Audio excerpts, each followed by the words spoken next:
it's trending, and I just want to tell you, in my class 2 days ago, I was telling them to do something, and I got, okay, boomer.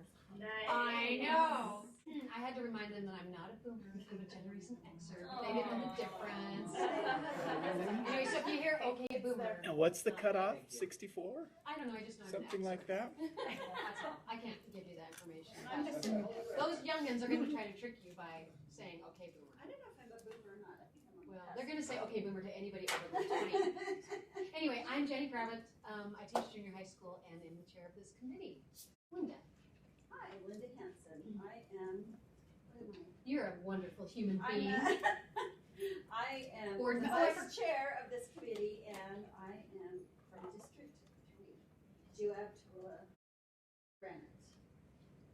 Did I hit them all? I feel like you did. I didn't even hit my district, so. Questions on staying in your district. District 4. Janet Cannon, District 8, Granite, and Murray districts. Scott Hansen, District 2, Weber and Ogden. I think I'm a borderline boomer. Okay, boomer. Well, then, if you're borderline, I must really be a boomer. Why don't we go around this table and then we'll hit Okay. pass. Norley Green, and I am the committee secretary. Heidi Norman, Deputy Superintendent of Student Achievement. Okay, let's start over here and just go on. Jenny Earl, and I don't know what category I'm in, so Okay. I don't know, maybe the middle. Yeah, District 1 board member. Joyce Parker. I am the Health and Physical Education Specialist for USBE. Samuel Allen, Internal Auditor.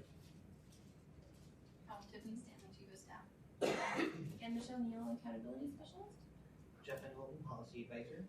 Malia Hyde, Middle School Math Specialist. And TSS. Specialist. Yes.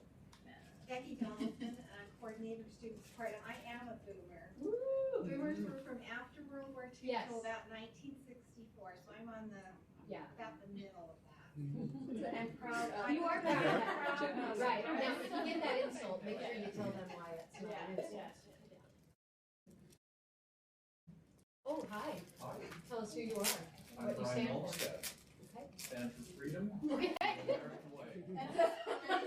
Just like Superman. Max Lane, State School Turnaround, Federal School Improvement Specialist. And I'm Gina James. I'm with Utah Association of Public Charter Schools. okay, great.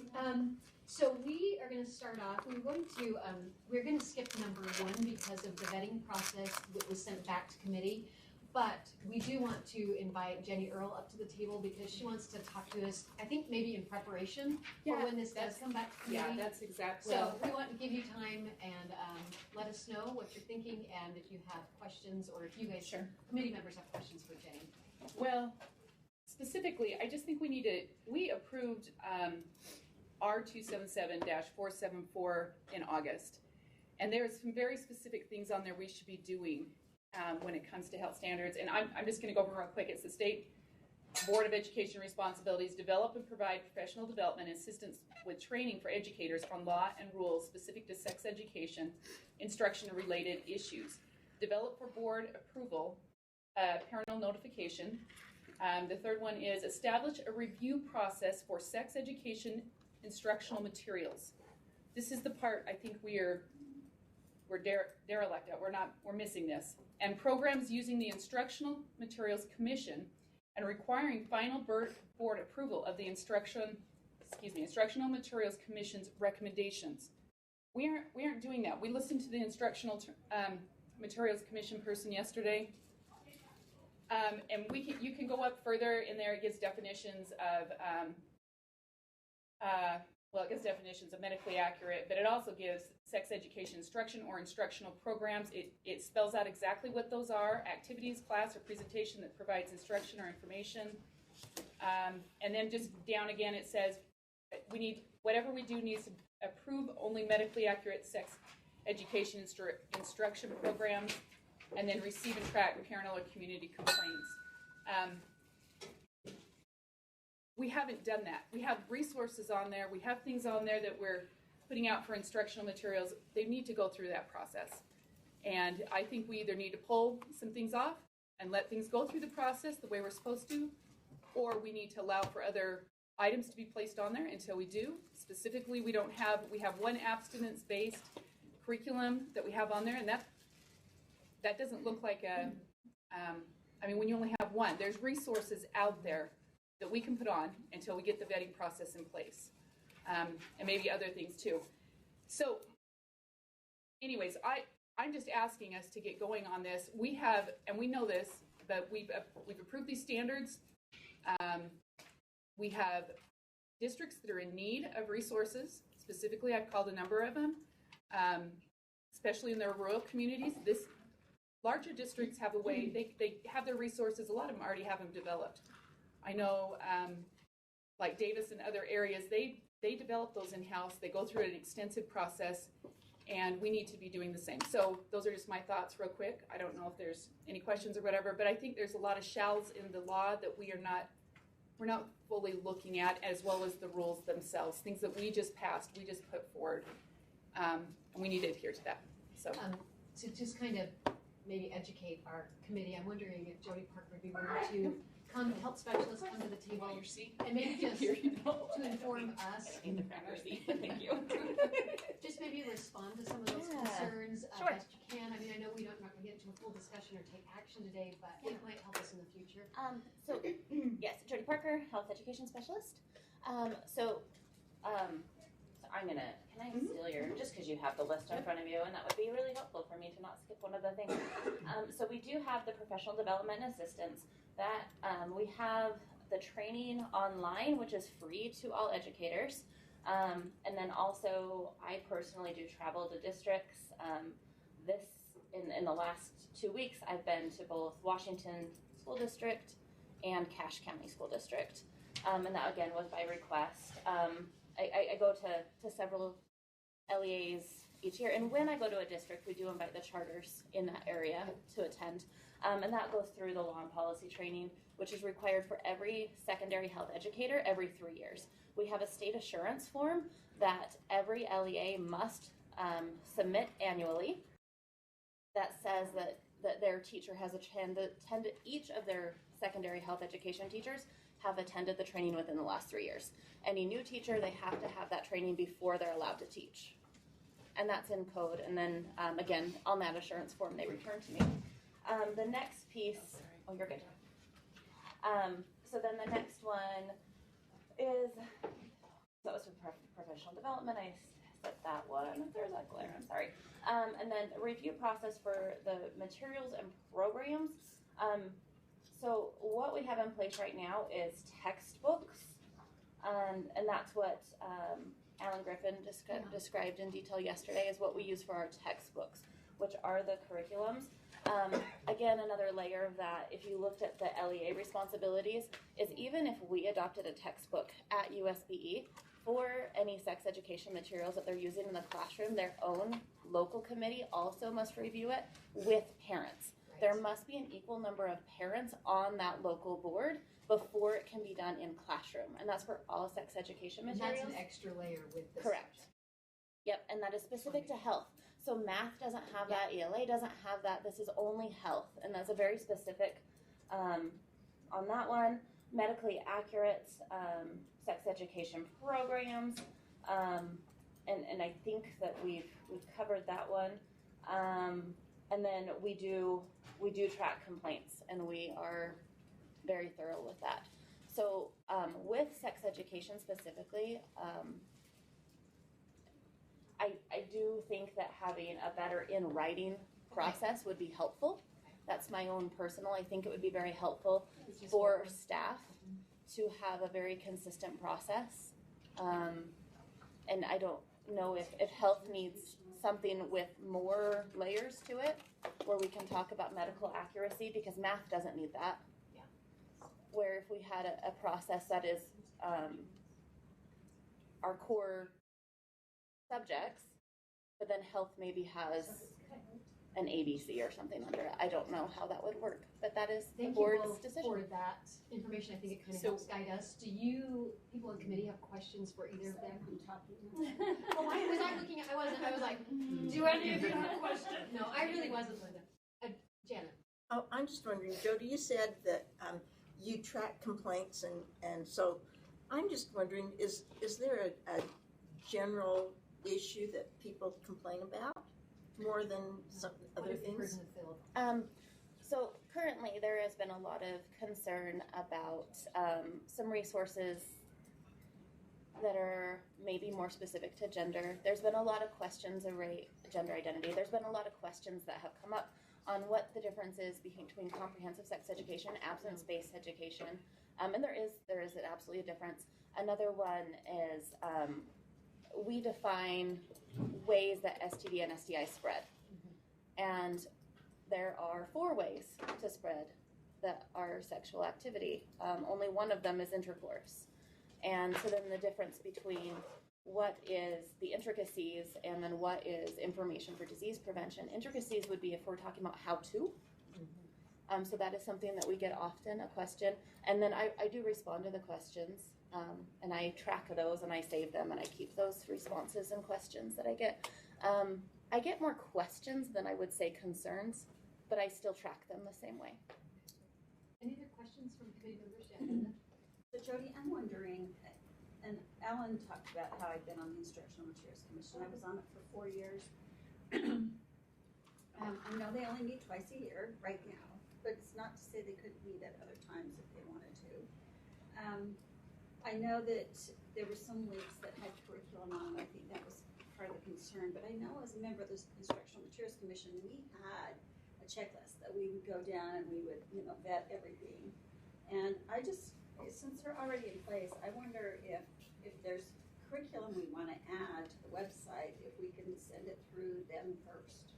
I think we need to go, I think all of our resources, because we had this established, need to go through that. But I think that's exactly right. There's already a pattern there. And I think we use what we already have. What do you think, Jody? I think we would need a clearer definition of curriculum. Just because it's so we have so broad and there's so many resources. And then content resource. Yeah. When we're saying, so the materials that we've currently reviewed in health are complete curriculum from strand 1 to strand 6. On these documents that we're talking about right now, there is no complete curriculum. It is one standard specific, and it's will be like a teacher guide that has a sample lesson with it. There are some specific lessons that again were submitted by teachers. The lessons there were hundreds of teachers involved in the creation of these, and I'm not exaggerating that number. It was hundreds of teachers involved in this, and a lot of them did submit some of their sample lessons that they've used in order to share them. Because teachers using them. Yeah. So just in response to that, we actually have a definition of sex education, instruction, and instructional programs, and it lists out specifically what those are. So we could use that resource that we already have available. You know what might be good too where's is that? if It's the 277. back in 277. Yep, it's got definitions And so, in it for us. the Instructional Materials Commission also uses teachers. Yeah. They have Correct. teachers. They have that teachers review all of trained. that. but I'm wondering if No. oh, you're talking about the Commission, commission.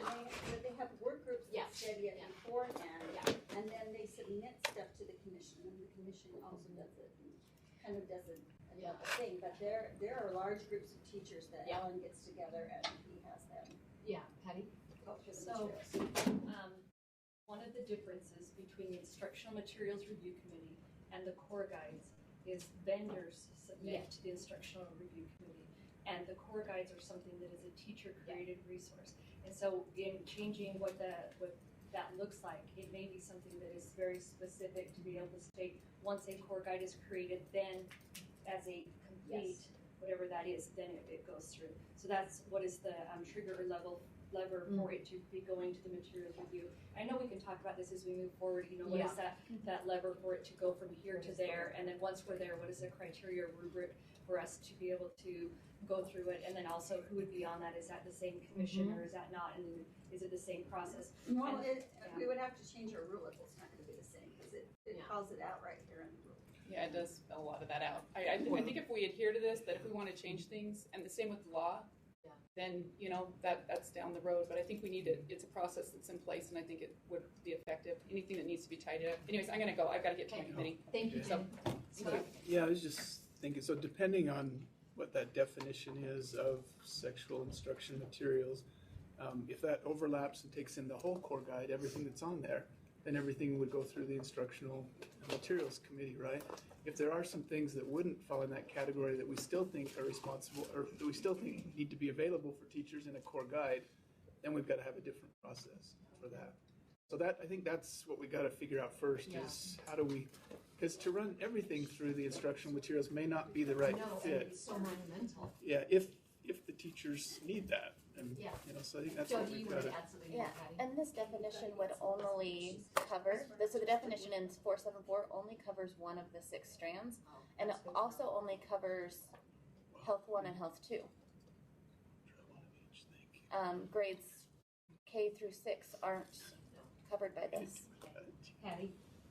And I know we're not talking about this right now, but this will give good direction to staff as we move forward if we could answer this question. Okay. So just as direction to staff and moving forward so that this can be brought back in December. If you get to the resource vetting process, which is one of the 23 uploaded documents that's on there, one of the things is when you got to step 5, this is why this vetting process didn't work. Yeah. So if you look at step 5 on here, it says if a concern is received.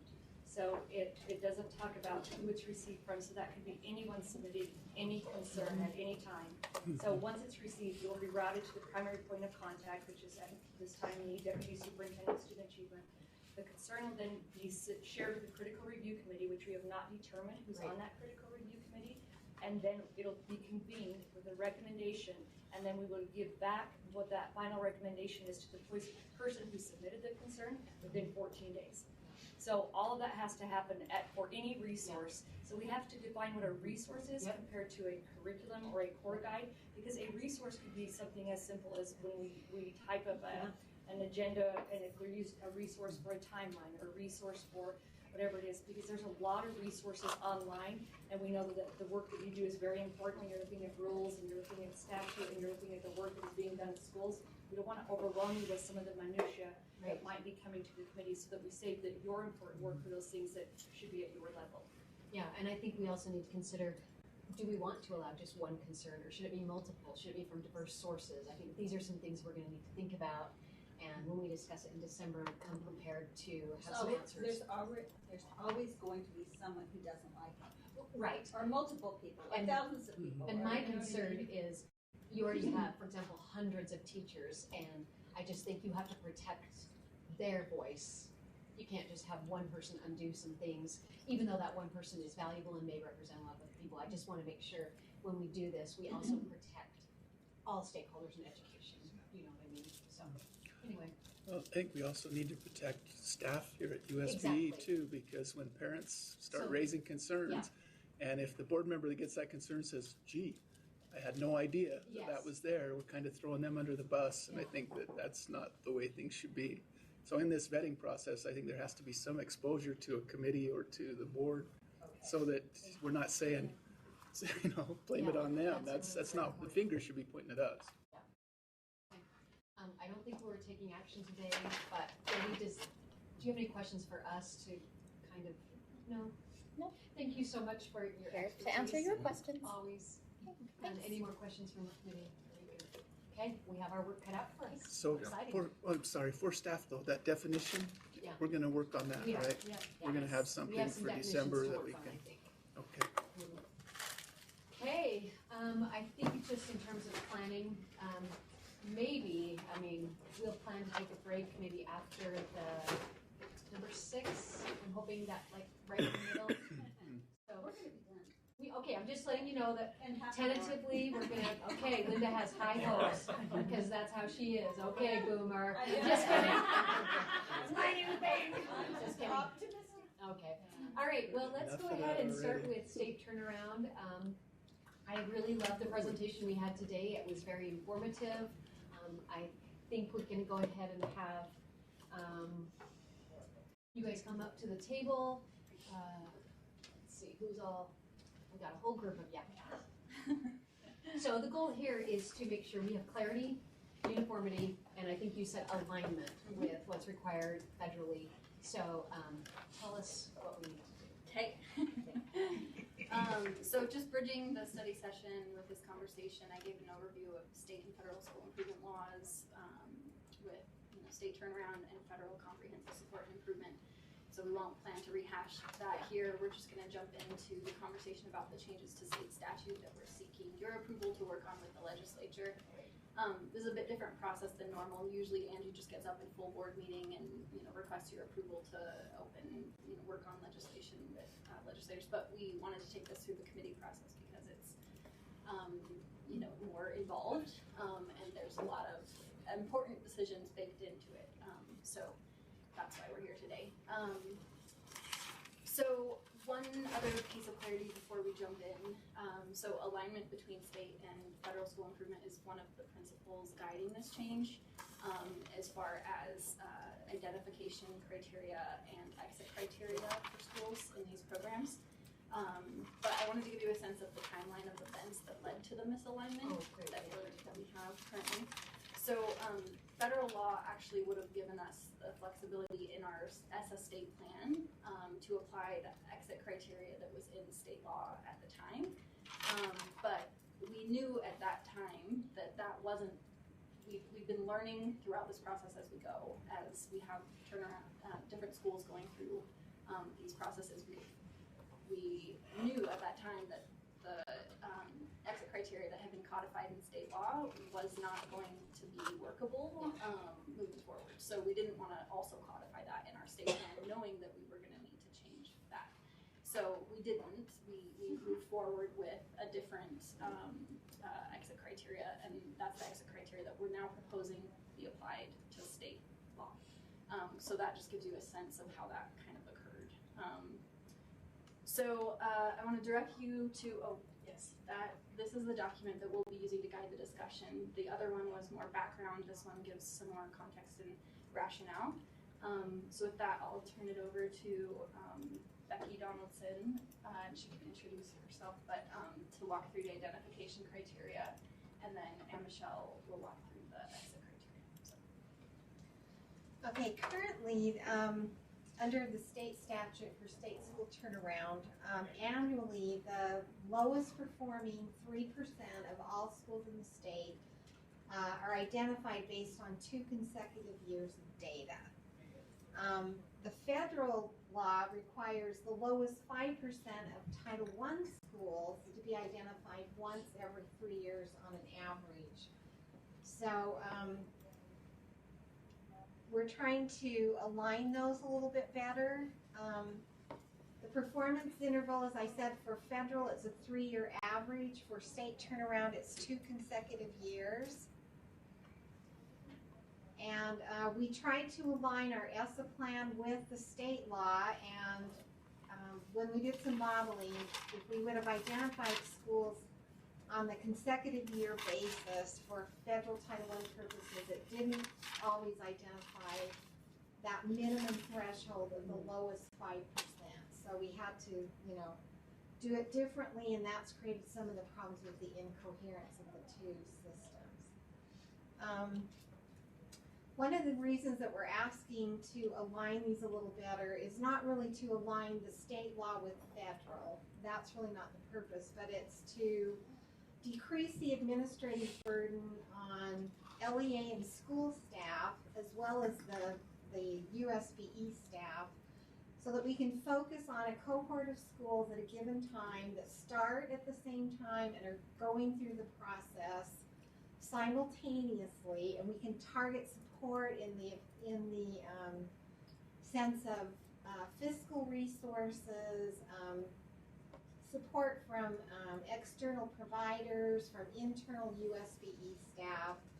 We can align our communication out to LEAs and schools so that many times LEAs will have schools that are in both systems, and so it becomes very confusing. Are you talking about this group of schools or that group of schools? So it would allow us to start communicating using the same vocabulary, the same context. It would decrease that burden on LEAs and improve our overall communication strategies. Also, based on some modeling, we feel that even though we would be identifying schools only once in every 3 years based on an average, we feel like actually a greater number of schools overall would be identified. So the first year of state turnaround, 26 schools were identified, but it was based on 1 year of data. The second and third cohorts, the statute was tweaked, and so it was based on 2 consecutive years. So in cohort 2, there are only 5 schools. You heard from those schools this morning. Cohort 3, those schools were identified last school year, there are only 8. So you can see how identifying on 1 year and then moving to consecutive years filters out those schools where there may have just been a 1-year dip for some reason. And then, the next year the school has moved on and they're not doing as poorly as they have been during that one snapshot. So we identified 18 schools last school year that are in the lowest performing 5% of Title I schools in the state. We have approximately 350 schools in the state that receive Title I funding as of last year. So we really feel that if we took, 5 schools in cohort 2, 8 in cohort 3, combined them with the 18 that are identified for Title I, we really get a larger group of schools that would then go through as a cohort. It would allow us to really focus on that group of schools, target our support and resources towards it. Do we have questions from committee members? Janet? I was a little muddled when we were talking about, it was one of the ones from Granite, I think it was Redwood Elementary. One of them was not a Title I school. Kennedy. Kennedy, okay. And he said, well, in a different district, it would be a Title I school. Can you clarify that technicality for me? Absolutely. Any school with a poverty rate of 35% or higher is considered eligible for Title I services. We send funding out to the LEAs across the state, and the LEAs determine which schools in their own LEA they're going to support with that amount of funding that they receive each year. So in the case of Granite School District has the highest number of students coming from low-income families, as well as the highest percentage of students in the state who are coming from low-income families. As a result, many of the schools on the west side of Granite District, within the South Salt Lake community as well, are very high poverty schools, some in the high 80%, maybe some higher than that. So what Granite District has decided to do is base their Title I eligibility within their own district strictly on the percentage of students eligible for free meals under the child nutrition programs. So that then they decided they're going to draw the line. I think Superintendent Bates indicated that was about 68%. Some years it's been down to 60%. So they draw a line and say, okay, the schools that are above that percentage, that are Title I schools, will receive that funding. LEAs also have the flexibility under the federal Title I to target specific grade spans. And so many of our LEAs choose to focus their Title I resources at the elementary school level. And as long as a school doesn't have 75% poverty or higher, the LEA can skip those schools. So they may skip over high schools, they can skip over junior highs and middle schools, and primarily choose to concentrate that funding in their highest poverty elementary schools. So that's what Superintendent Bates was referring to this morning with that junior high school. You have a follow-up? Yeah. So based upon that, because I'm trying to be representative of my area and Granite District, so would that actually mean that there are a lot of kids in Granite School District who are not receiving Title I funds that would otherwise Yes, and we have a lot of schools across the state that would be eligible for Title I because they have 35% poverty or higher. But their LEA only has enough money to spread to a certain population of schools. And they have to serve those schools rank ordered from their very highest poverty down. And at some point in time, they have to draw the line and say, we can only support this number of schools with the amount of funding we receive. Darren?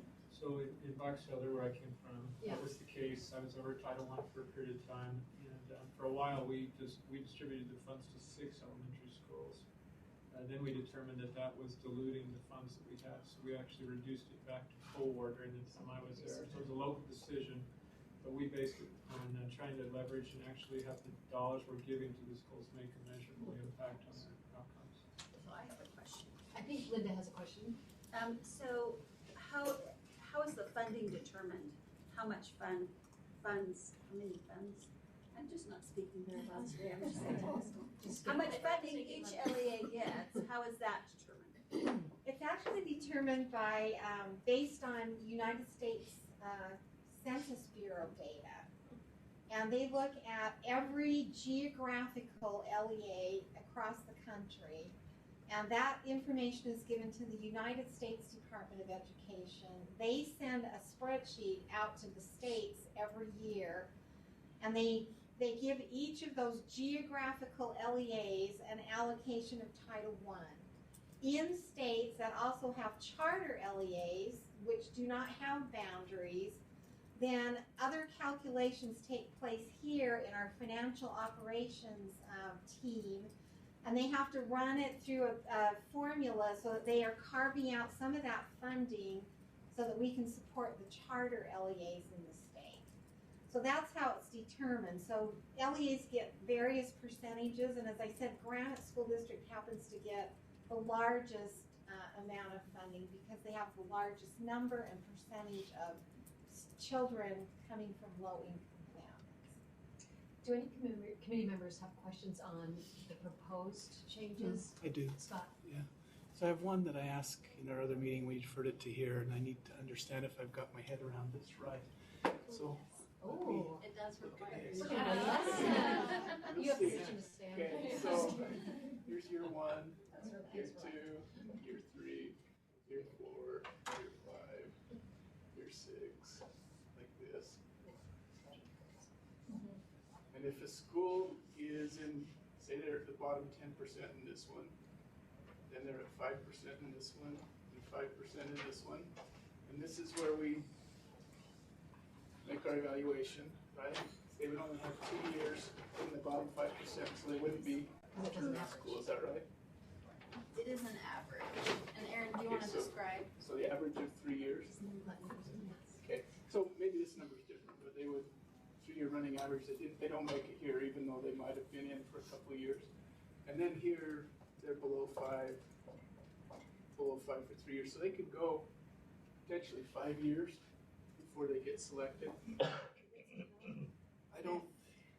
If that number, yeah, if they weren't actually, so. These would have to be below 5, right? Mm-hmm. So if this one's a 6, and this is a 5 and a 5, that average would be above 5. Yeah. Not quite. Yeah. Not quite. Not quite. If it's okay to speak. Oh, Yeah. Aaron Ruff. So Aaron Ruff from Readiness Statistics. Yeah.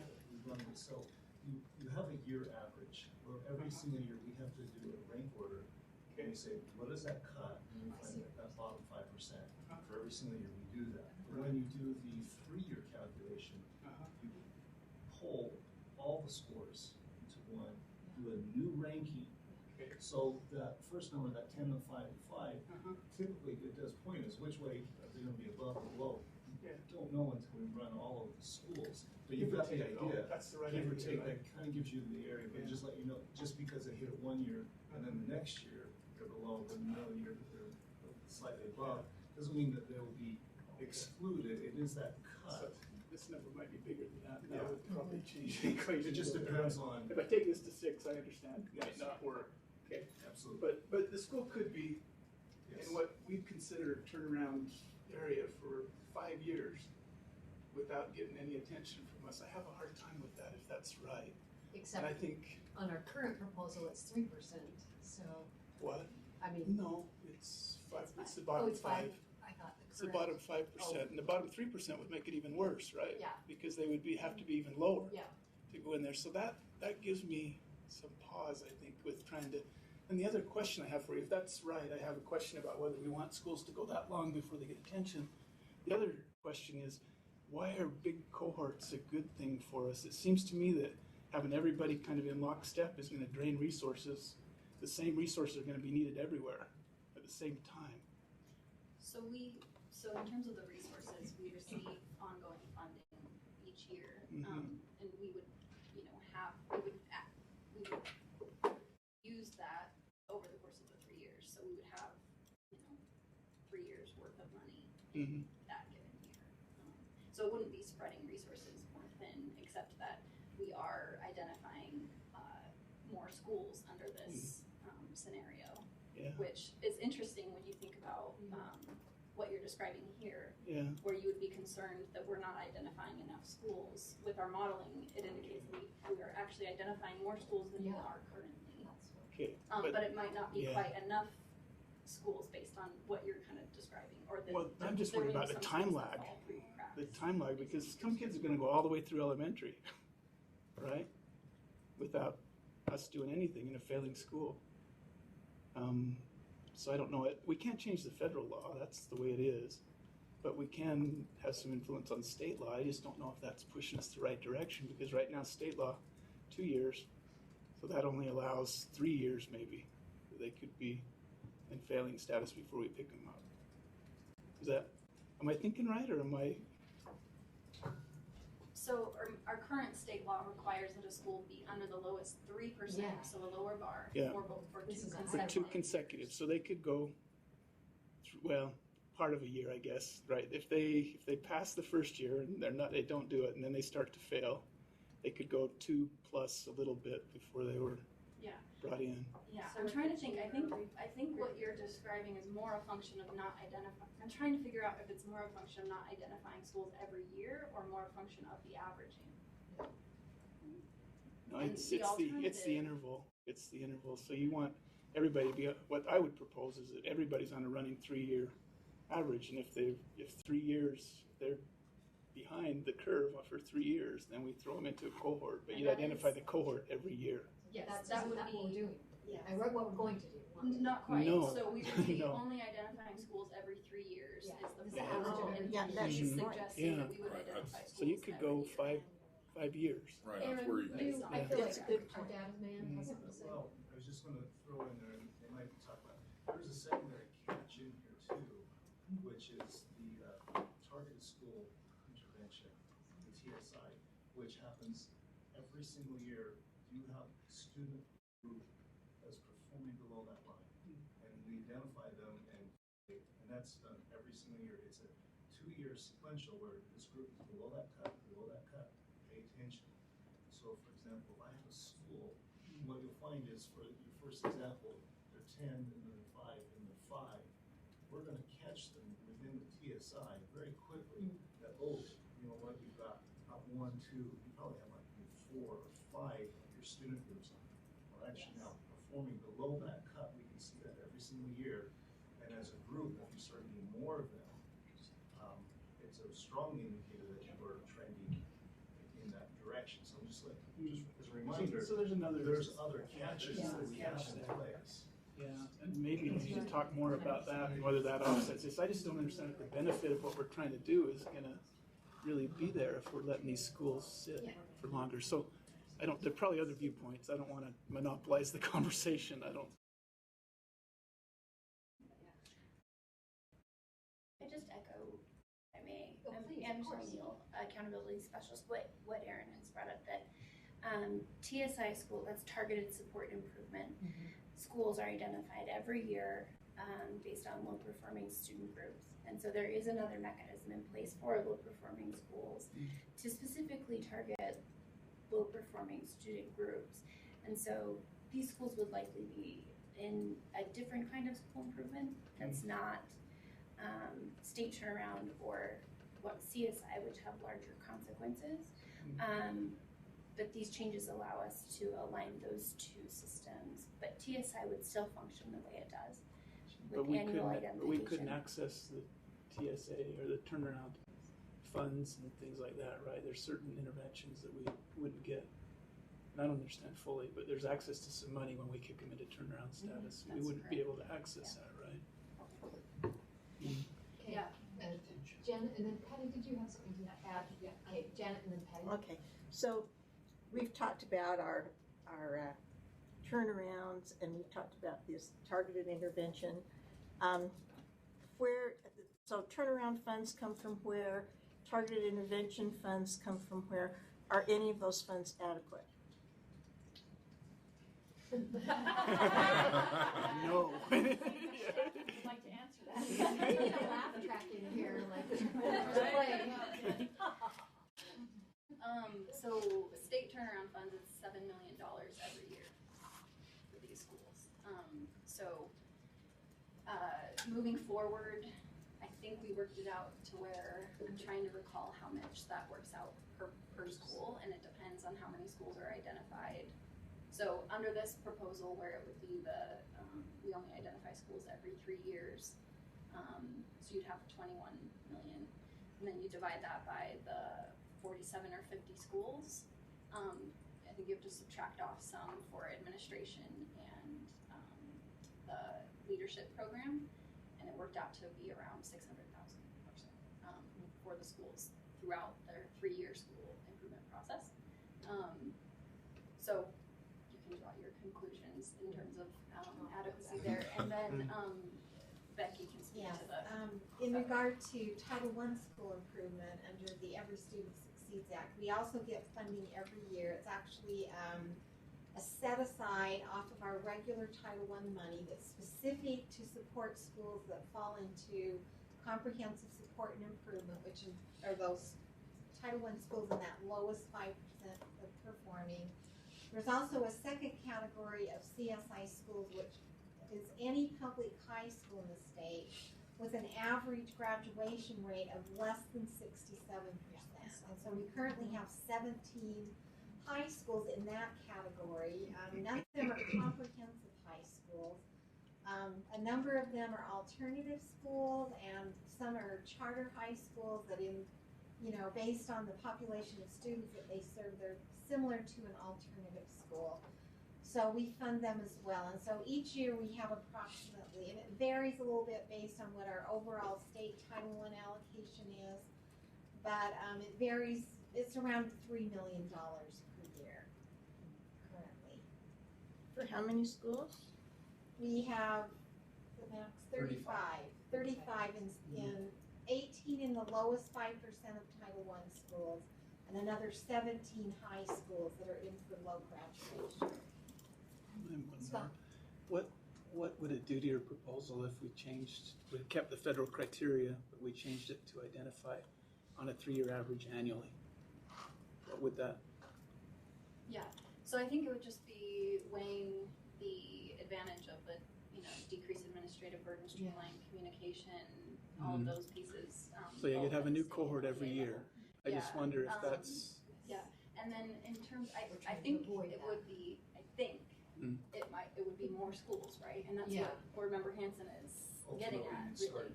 And then would we have enough money? 1 or 2 additional. Right, yeah, because you wouldn't double identify, so. Yeah.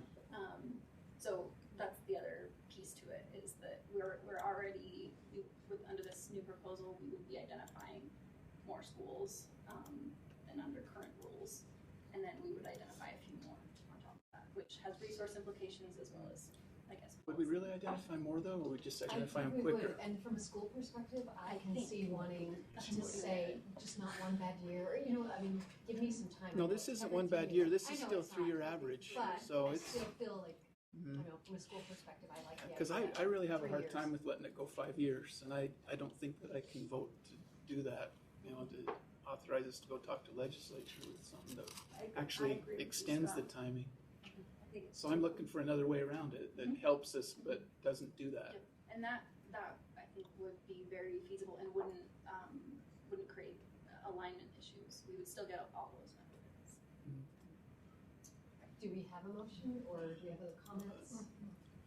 Patty? So, and I'm not sure that we don't have an access to table as well, but I think one of the things that's missing from this conversation is that there was a lot of work with the pros and cons list of going to different models. I think that those pros and cons lists have happened since I've been here, so over 3 years, so going on 4 years now, of saying what can work. And the one thing that we've really heard from schools is the confusion surrounding which cohort am I, how did I get in, how did I get out, legislation changes, accountability changes, all of these processes are continually changing so that then when you're providing that professional assistance to each school, then you can't do this consistent method. So the administrative burden on that isn't just like staff's, the dilution of staff, but it's which cohort are you, and that would change every single year. So that ability to really provide those targeted interventions and supports would also be diluted. But we're talking about the criteria being standardized though, right? So it wouldn't matter what cohort you're in because we're going to use the federal criteria. So you wouldn't have, the law has been bouncing back and forth for the last who knows how long when we started this. I mean, we got that from the presentation. We're saying no, we're going to align with federal, so the cohort wouldn't matter.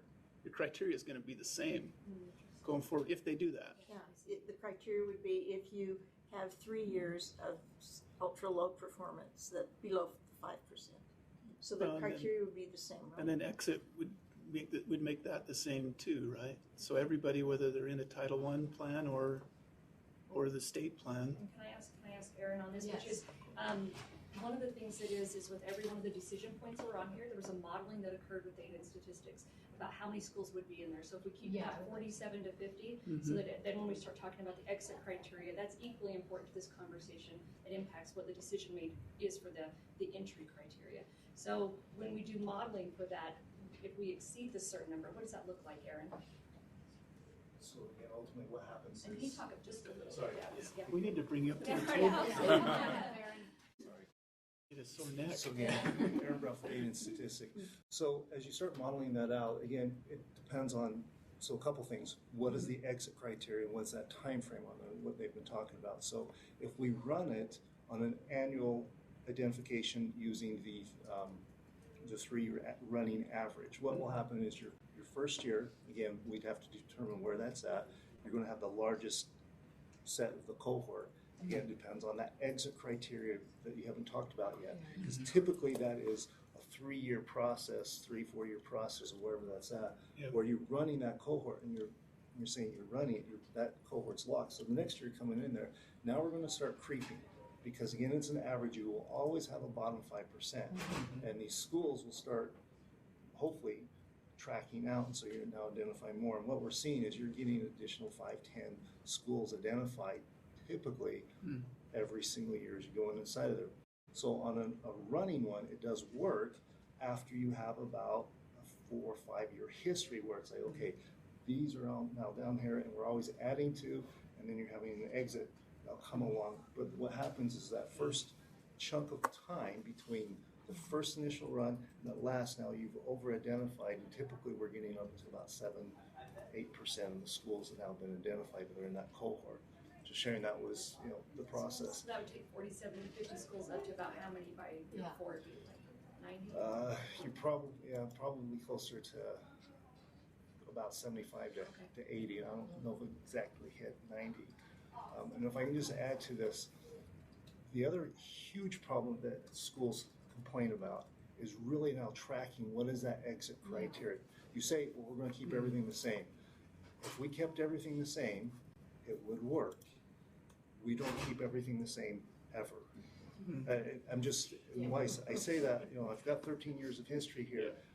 It's never been the same, except for once in 13 years that I've been working on this, because things change. They're constantly changing. We have new standards that are being introduced. We have a new assessment come rolling in, and there's tweaks that we have to adjust because the assessment, slight changes. They're usually not huge technical issues, but we do run into them. And there are changes because we are progressing and we're getting better in all kinds of different things. 2 years, there might be a new breakthrough on technology for assessments or something like that. But Utah say, we want this. Now all of a sudden you have your cohorts stuck in, well, what got us in is now what is not getting us out anymore, and there's no way to go back. And that was what the huge issue that we've been running, especially with the turnaround schools, is, oh, you're in cohort 2. What's your exit criteria? Well, we're not administering the SAGE tests anymore. We're giving you the RISE and the Utah Aspire. And so those become very difficult to track through because no longer are we even running those programs. And that's the change. And just sharing it, if we keep everything the same, it works. But the track record is we change. Well, maybe our criteria needs to be something other than specific to RISE and SAGE. It needs to say. That's a whole other. And then based on. You're absolutely right. I'm wondering before we continue making more decisions, if we could hear about the exit criteria, and that could inform the final action. Thank you. Yeah, I'm happy to speak about exit criteria. So the current exit criteria for state turnaround is that it has been what gets you in, what gets you out. So you have to be above the bottom 3% of schools for 2 consecutive years after 2 full years of implementation. What we're proposing is that the threshold schools must meet to exit is 15%. That aligns with the federal exit criteria. What's in our state plan? Thank you. What's in our There's no federal. There's the federal law doesn't. Thank you for clarifying. It's not what is determined by the federal law, but what we defined in our state plan as the 15% threshold. In the single and final year of implementation, after 3 full years of implementation, there's some important things to consider. The change from the bottom 3% to 15%. If schools are exited based on only being above the 3%, it doesn't guarantee that they won't turn around and immediately be identified, particularly for comprehensive support and improvement, which is the bottom 5%. If they reach that 15% exit threshold, then we know for sure that they have met the exit criteria for either identification for state turnaround or for comprehensive support improvement. We have modeled this like we did the identification criteria and felt that this is a feasible exit criteria for schools and turnaround.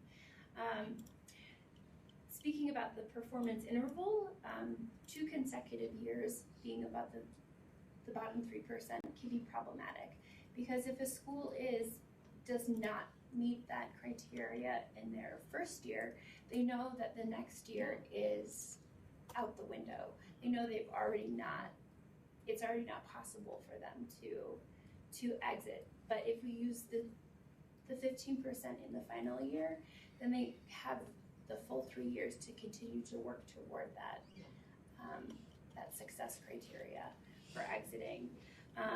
3 full school years we feel is a reasonable amount of time considering implementation science and the time it takes to truly implement and see change.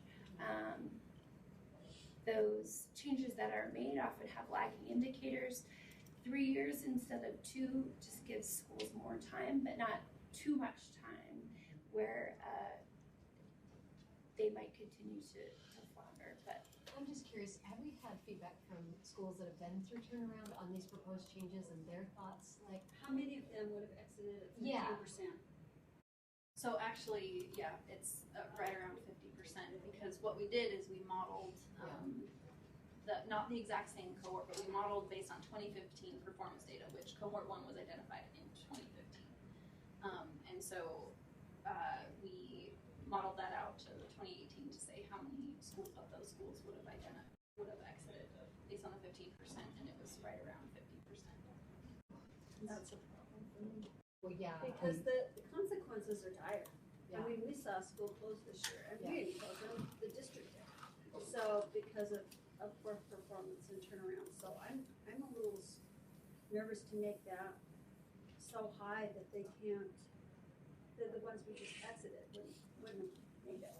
Yeah, it's 3% now.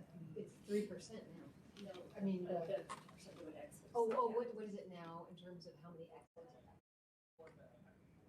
In terms, Like so, instead of 50%. so we just did the Only 3%. They just have to bump out of the 3. They have to bump over 3%, but what percentage of turnaround schools exit? That's what you were asking. Well, so for cohort 1, the Yeah. percentage of schools that exited was it 20 out of 26? Okay, so more than. But that was a 50%. different criteria. Yeah, That different was criteria. undergrade Yeah. improvement. And then So we several don't of them have went good back in, comparisons, yeah. right? Yeah, several were re-identified Several went right for back in. comprehensive support. So actually, there were 12 schools that actually exited from cohort 1 and Okay, weren't so- re-identified. So that was only 46%. Okay. So we had a number of schools that were re-identified for comprehensive support and improvement. One school actually exited and then went back into state turnaround again. We have 2 schools that were closed by their LEAs. Yeah, but see, I would rather see them go into the federal program and comprehensive school improvement than to be closed. Because that devastates a neighborhood Yeah, when you it start does. closing schools. I want schools to be helped, not closed. So, oh boy. So,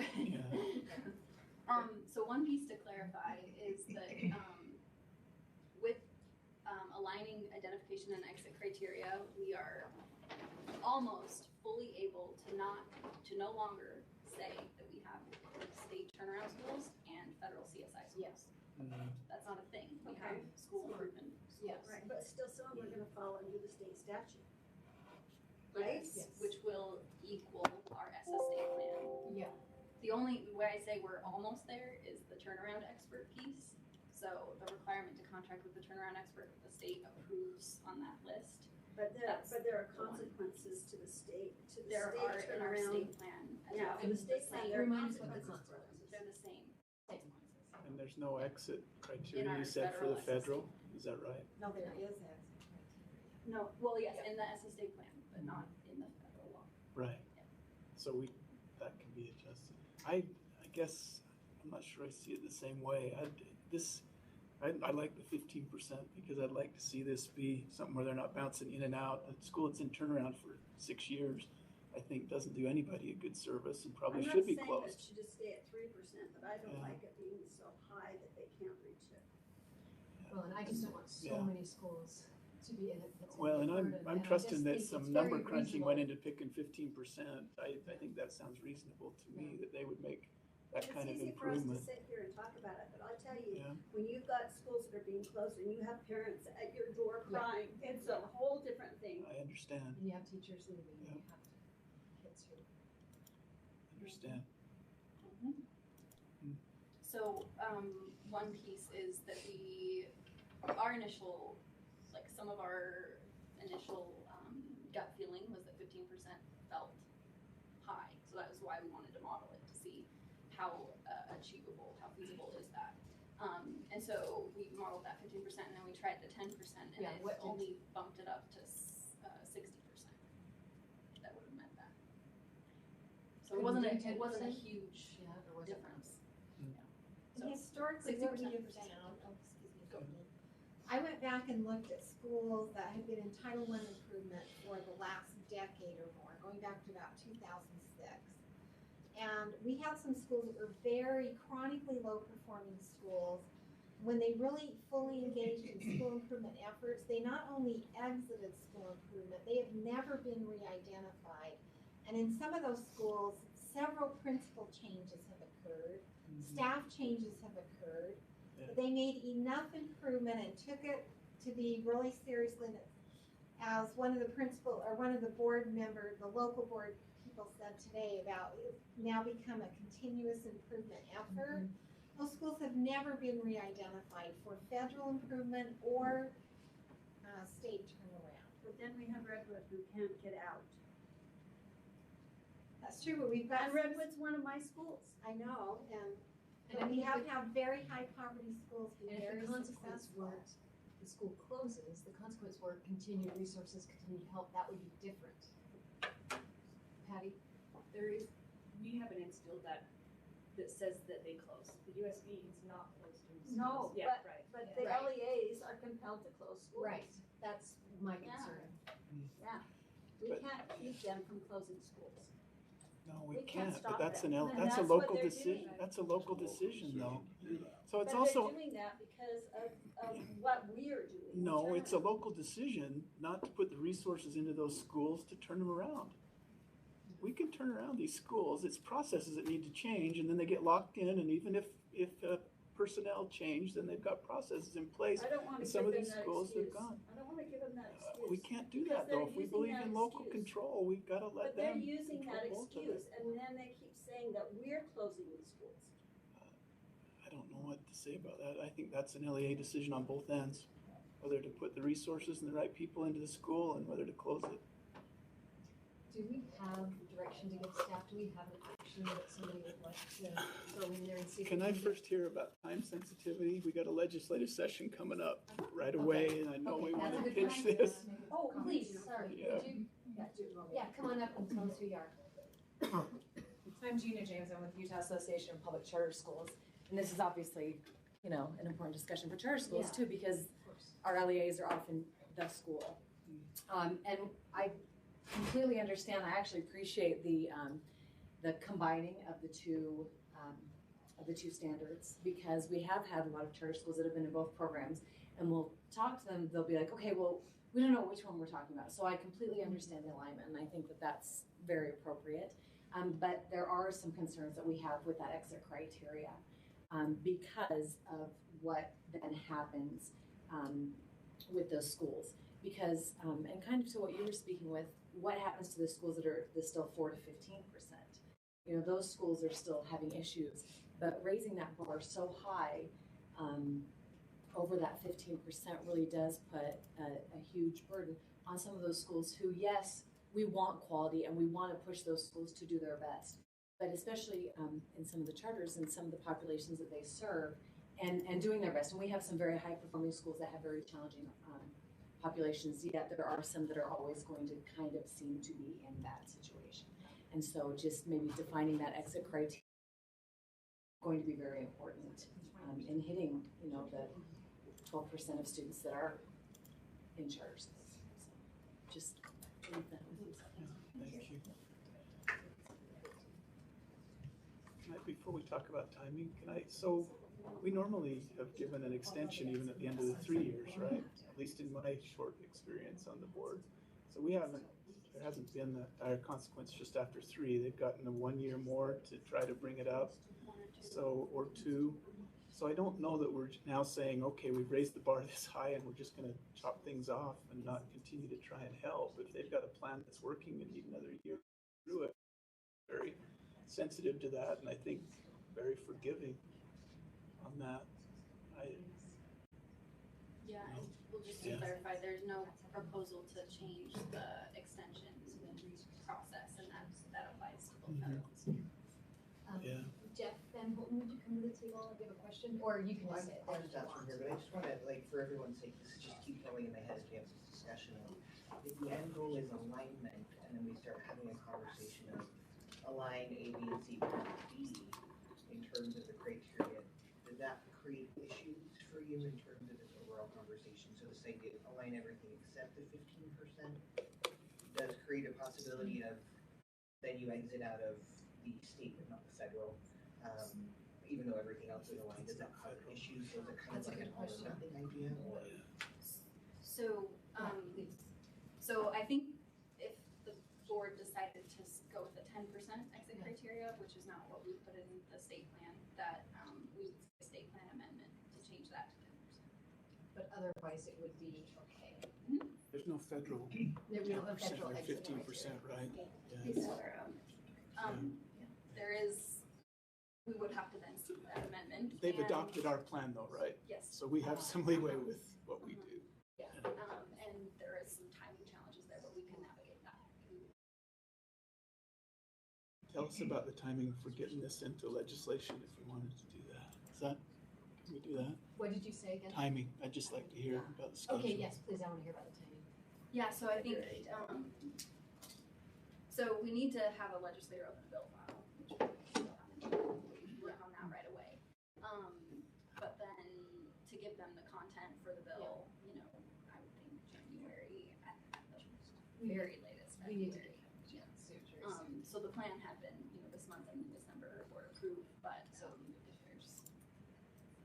There's still a little wiggle room for the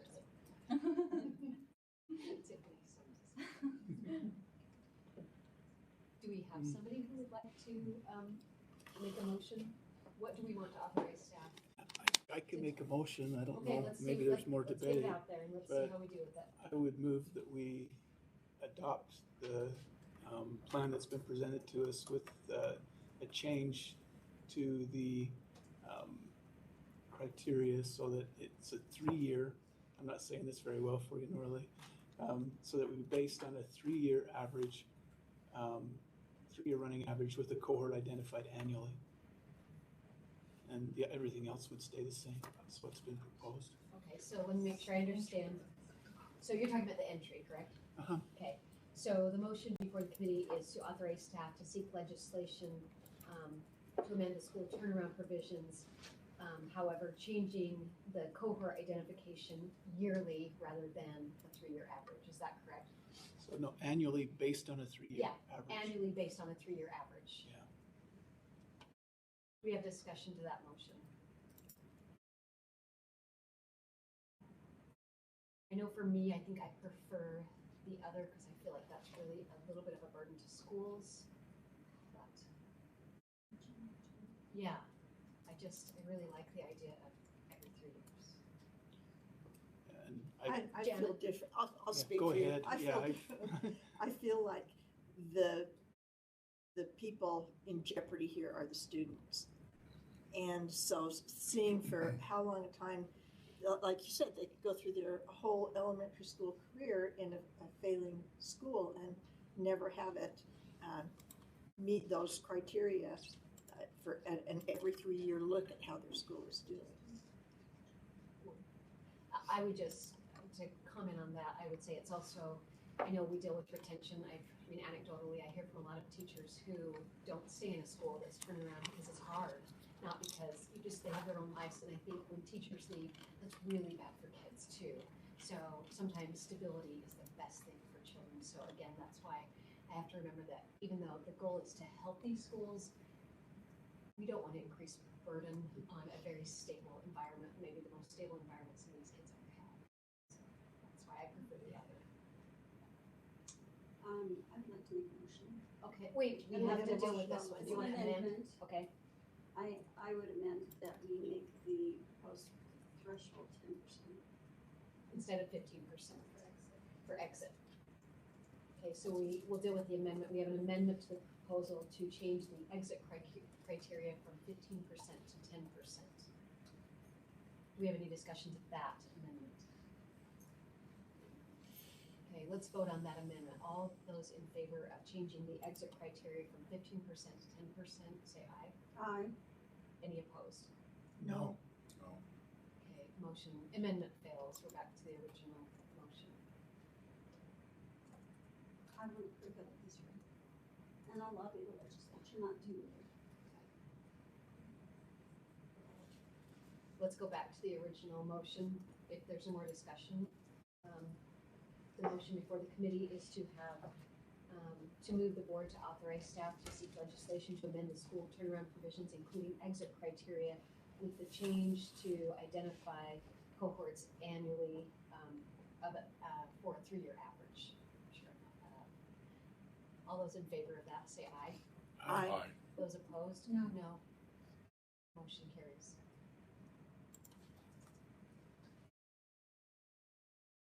Okay, you guys, thank you so much. That's a lot of work and you taught us a lot, and committee, thanks for your discussion. It's such a big topic.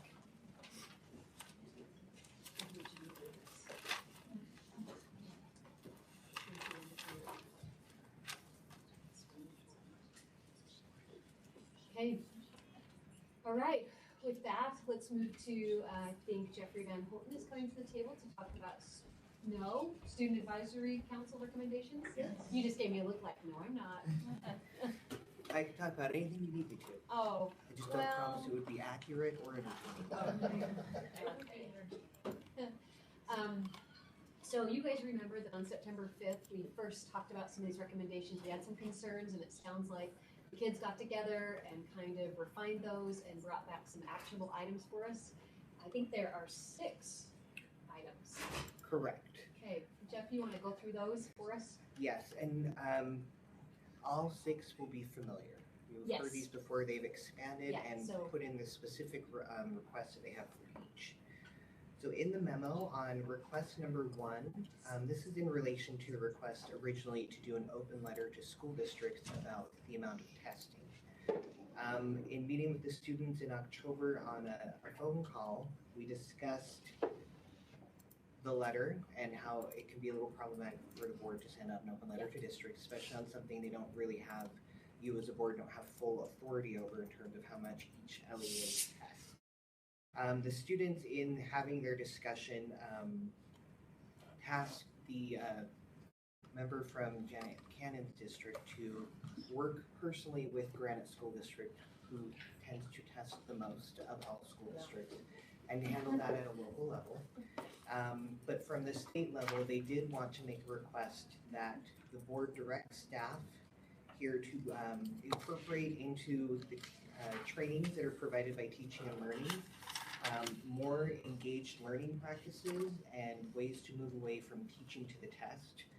They want more engaged learning and more facilitated learning rather than constantly trying to cram information in that they'll be tested on. They want to really see a different style of learning. So the direction and the motion you would make, and I would prefer board if possible To do it individually. Each individual. That's what I was going to suggest too. So we can take this one at a time. Perfect. Great. So this first one would be to direct staff to, especially the teaching and learning staff, to go back and look at their trainings that they offer to teachers and anything in a content specific area, like Jody training all health teachers or Jolie for all math teachers. Look at how you can incorporate engaged learning practices into how you teach, as well as making sure it's just facilitated on all types of trainings that would be relevant to this conversation. Before we have discussion or questions or motions, my concern is, as a teacher, we are getting those already. It really comes down to, sometimes, for example, I know how to engage my students, but I have too many of them, or we have a lot of new teachers, or we have teachers who aren't properly trained, so it feels so much bigger, and I'm just wondering, does staff feel like they need to do more training? Okay, I see a yes. Okay, that's all I wanted to know. Thank you. Okay. Questions from the committee? Can I just ask a brief question? So I noticed in some of these presentations we had on school turnaround, there were some charts about how much time kids were spent in engaged learning. Did you notice those? I was not in the Oh, study you were not session. in there. You noticed those? Yeah. I just wondered, how did they come up with those charts? How are they putting a measurement to them? Depending on who their turnaround expert was, there's different things. So I've observed in classrooms where they're measuring engagement, and some of those things are where students are actively responding. So all students are responding with whiteboards, and then there'd be checks, or they would have individualized groups. So each thing's assigned a value, and they actually have observers in the room that will go around, coaches, instructional coaches, administrators, and they see the students that are engaged in different ways, whether it's thumbs up, thumb down, they're standing up, or they're partnering with each other instead of just having a teacher talk to with no student engagement. So they're talking about students engaging by having students respond and being active participants in their learning. But it's not something that can be measured easily, No, without, it's I not. mean, you've got an it's not a observer in test. there tallying. No, it's not a Yeah. test. Yeah. Okay. Well, I'll make the motion Okay, that go we ahead, Jen. direct staff to offer engaged learning practices to how you teach during their trainings. Okay, so the motion before the committee is to direct staff to train and reinforce the concept of engaged learning for teachers. Any discussion to that motion? All those in favor say aye. Aye. Any opposed? Okay, that motion carries. Ding. Number 2. Number 2, this one is in relation to college and career readiness. The students have discussed that there seems to be profiling essentially of their classmates by the staff at school in who they spend more time sitting down and providing assistance and offering, here are your scholarship options, here are your financial aid options. They feel that there's a lot of academic profiling, that the students at the top end of the academic scale are getting the most attention, and there's an implicit bias with students after a certain point where it's assumed, oh, you're so far below, you probably won't go to college. we're not going to spend as much time bringing you in and having a college and career readiness discussion in terms of what your options are. So they are asking, they recommend that the student support staff at USBE be directed by the board to create a training that incorporates true equity practices in school counselor training that includes training around biases toward profiling students for resources related to college and career readiness. Okay, do we have any questions or discussion? I'm wondering if there was any discussion about higher ed's efforts to get a counselor into every school to so that more counseling is available to students. Was that discussed at all? Yes, and that actually was a discussion that happened with the first Student Advisory Council as well, because that was a bill that ran last session. They were aware of that bill. They were very supportive of that bill. I have not presented the fact that that bill might be coming back to the current Student Advisory Council, but that is, rumor has it, that it will be coming back again this legislative session, and I would not be shocked if they recommend you support that bill when it comes out, but that would definitely speak actually to this issue. Because more counselors equals more ability to be equitable, etc. Rather than raise a motion to change our training here based on some pretty anecdotal stuff, I mean, that's a small sample. I don't know how many of the Student 15. Advisory Council, were they all involved in this, or at least all had a chance to approve it? Yes. Yeah. Maybe that's Yeah, what we let me do ask is, again, does staff feel like counselors need more training on equity? Looking for head nodding. Okay. Looking at my friend. My best head nodder. And I will also say that some of these things are starting to happen here They are, anyway. yeah, and I'm gonna say, I'm You may seeing be it out of directing schools. staff to do something they've They're already started to do. doing, right, Yeah. we're just like almost, punctuating that. Yes. We're saying the students also agree. Yes. okay. So So it would as, be a huge burden, right, because it's So- no, I was just wondering the process here though, so we can direct staff here without taking this to the full board and Yeah. all that, yeah, okay. So I was just going to say, we are doing a great new thing with equity labs and literacy and those types of things. And so it would really just be to continue the process that's currently underway and reaching more schools in a timely manner. Continue the process. Well, I'll make that motion. I move that we direct staff to continue the process of helping school counselors increase equity with students, etc. Any discussion of the motion? All those in favor, say aye. Aye. Any opposed? Okay, that motion carries. Let's move on to number 3, which is really similar. Very similar, and the motion on this one is more of a motion of encouraging the continued practice. Whether or not you feel that actually requires action, I think it's up to you. But again, this is more specific. Instead of college and career readiness, this is more related to the discussion you had on R277-707 with the accelerated coursework and making sure that LEAs are encouraging more students, especially underrepresented students, to be taking APIB concurrent enrollment type courses. Again, the students feel like that there are hurdles being placed in the way to weed out the less academically proficient students from these more rigorous courses, and they would like to see the access to these courses open up. They loved what you did with 707. They'd love to see it go further. Yeah, me too. Like, I see this in the schools. Kids thinking they're not good enough for those classes, but they definitely are.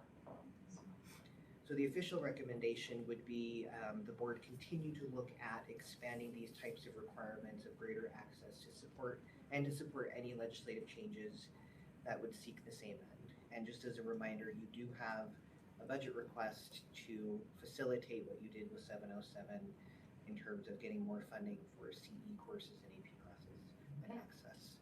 And tying the funding to enrollment. What he said.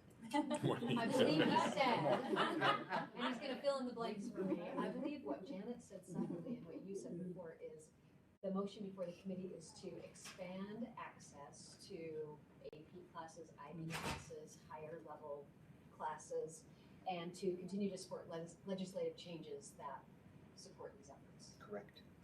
Not as good, Perfect. but, any discussion of that motion? No, I don't know that we need it. We're making those efforts now and moving Right, it takes us to forward, so. continue.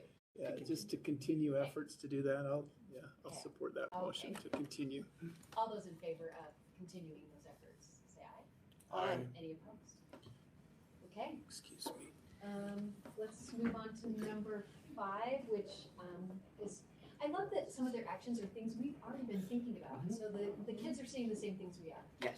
The smart 5 or kids. 4? Yes. 4. Oh, sorry, four's my favorite number. You're good. Okay.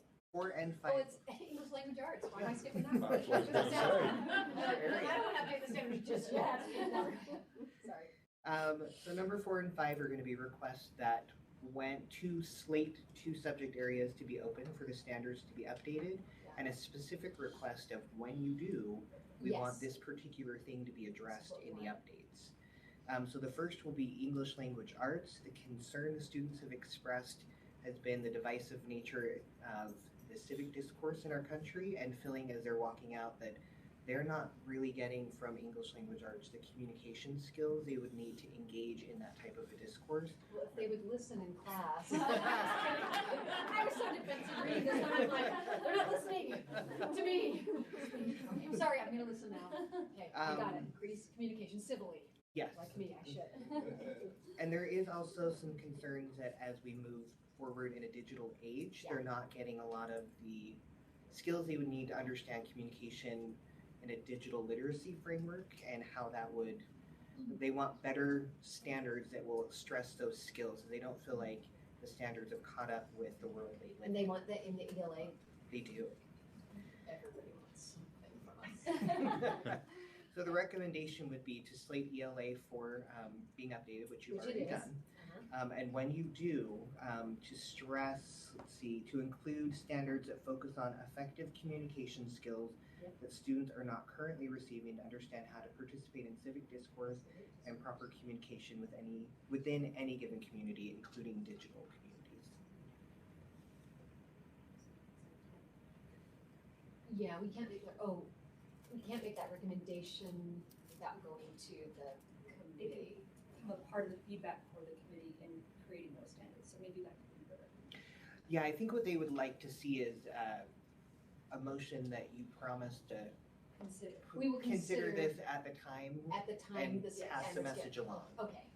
Mark, I don't know if you were going to make a comment or make a motion. I was just going to make a comment. I think Okay. this is unique, and a unique conversation to hear from that group of people I know. who So good. text in short form, Oh, yeah. who never look each other in the eye and have a conversation, but are always conversing electronically. And now they want us to train them how to go back to where us old folks started. Right? I think that is an interesting take That is on so what funny. they're saying. That Right. I mean, yeah, it is unique. I understand it is tough to get into the workforce and the world. I see it at our workplace all the time. and this generation really was born into a Yeah. digital era. They've Yes. always had that available And these from kids day one. recognize it. Yeah. So it is a very interesting thing you're asking to kind of bring back some of those old school skills, if you will, in terms of communication. Right. I spend an hour and a half to 2 hours every morning between 5 and 7 doing just that thing, coaching the younger generation in our store how to get along with their coworkers. You know what, you're gonna be a guest speaker as soon as these So. new standards get put in place. I don't think so. They're ninth graders, they're friendly, Yeah. sometimes scary, sometimes they mock you, okay. But it'll be fun. Okay, so, I guess a motion to. I make a motion that we continue to include and look at as we update standards in ELA to move towards a more civil discourse and proper communication skills. Okay, let me make sure I'm saying it right, because I think the motion is that when we open the standards, that we promise Promise to, is a big word, but we're gonna do to that. maintain the focus and increase the focus on Right. effective communication, civil discourse, and communicating in an array of audiences, including digital. Okay. Yeah. Any discussion of that motion? All those in favor, say aye. Aye. Aye. Oh, I forgot to speak. Okay, motion carries. Number 5 is similar, but it is a social studies standard. And the concern the students are having here is essentially twofold, not necessarily related to each other, but the first being they feel that history in the social studies standards is not being very representative of other minority cultures. It's very Eurocentric. They would like to see more histories of other regions and cultures around the world included in the history standards. They do understand American history is very Eurocentric, and that's not the concern overall, but they do feel like they're not getting the global perspective, which I think is interesting because this generation is really in a global world. The world has shrunk with technology, and so they're really starting to say like, hey, what about all these other places that I hear about? I never learn about their history. The second piece is along the line of civic discourse. Students are concerned that they are walking out of school learning the history and the parts of government, but not how to engage in them. So they would like more standards that actually show how to actively participate in civics. Excellent. Any questions or discussion for Jeff or in the committee? I think this motion would be very similar to the last one, that when we open them up, we promise to do this. Go ahead, Jenny. Okay, well, I would like to move that when we open up the social study standards, that we stress the importance of maybe a global emphasis as well as we teach students how to participate in government assistance. Any discussion about that? I think it would make the governor very happy. His one big concern that he expressed to me was that our students are not engaged enough in civic processes. Right. Like I had a discussion with my students last week on, well, every week we have a different topic. It ranges from elections to gnomes to palindromes to whatever I feel like. I can get into that. But we were talking about the percentage of people who vote in Utah, and I said, what happens to the other half? I mean, it was over 50%, but many of them are just like, well, why should I? I don't know how. My parents, you know. And I thought, gosh, we really need this. Those kids are right. We need this. Okay. Especially not after our guest speaker yesterday on Jenny. Oh, yes. I was thinking of you guys speaking in my classroom. I haven't done it yet, but yes, especially after she spoke. After she did, She was so great. She was great. Okay, all those in favor of the motion say aye. Aye. Any opposed? Okay, number 6, I don't know if this one's actionable or just information. This one is a little more informational and something Okay. to consider as you walk into the session in January. Okay, great. Because there will be a bill that the students are feeling very strongly about.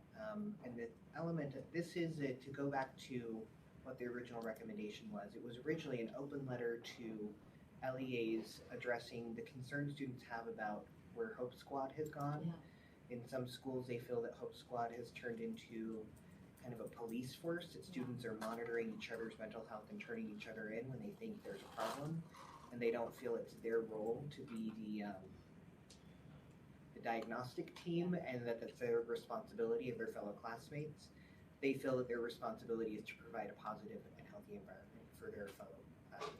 So what they would like to see is a movement toward, and whether Hope Squad is this or it's a different group, they're not concerned about who the group is, but they want to make sure that these groups, when they come into the school and they set up, that they're focusing on positive peer support type programming rather than emotional health monitoring. The reason why I say keep an eye toward January is this is essentially a big piece of the vaping bill.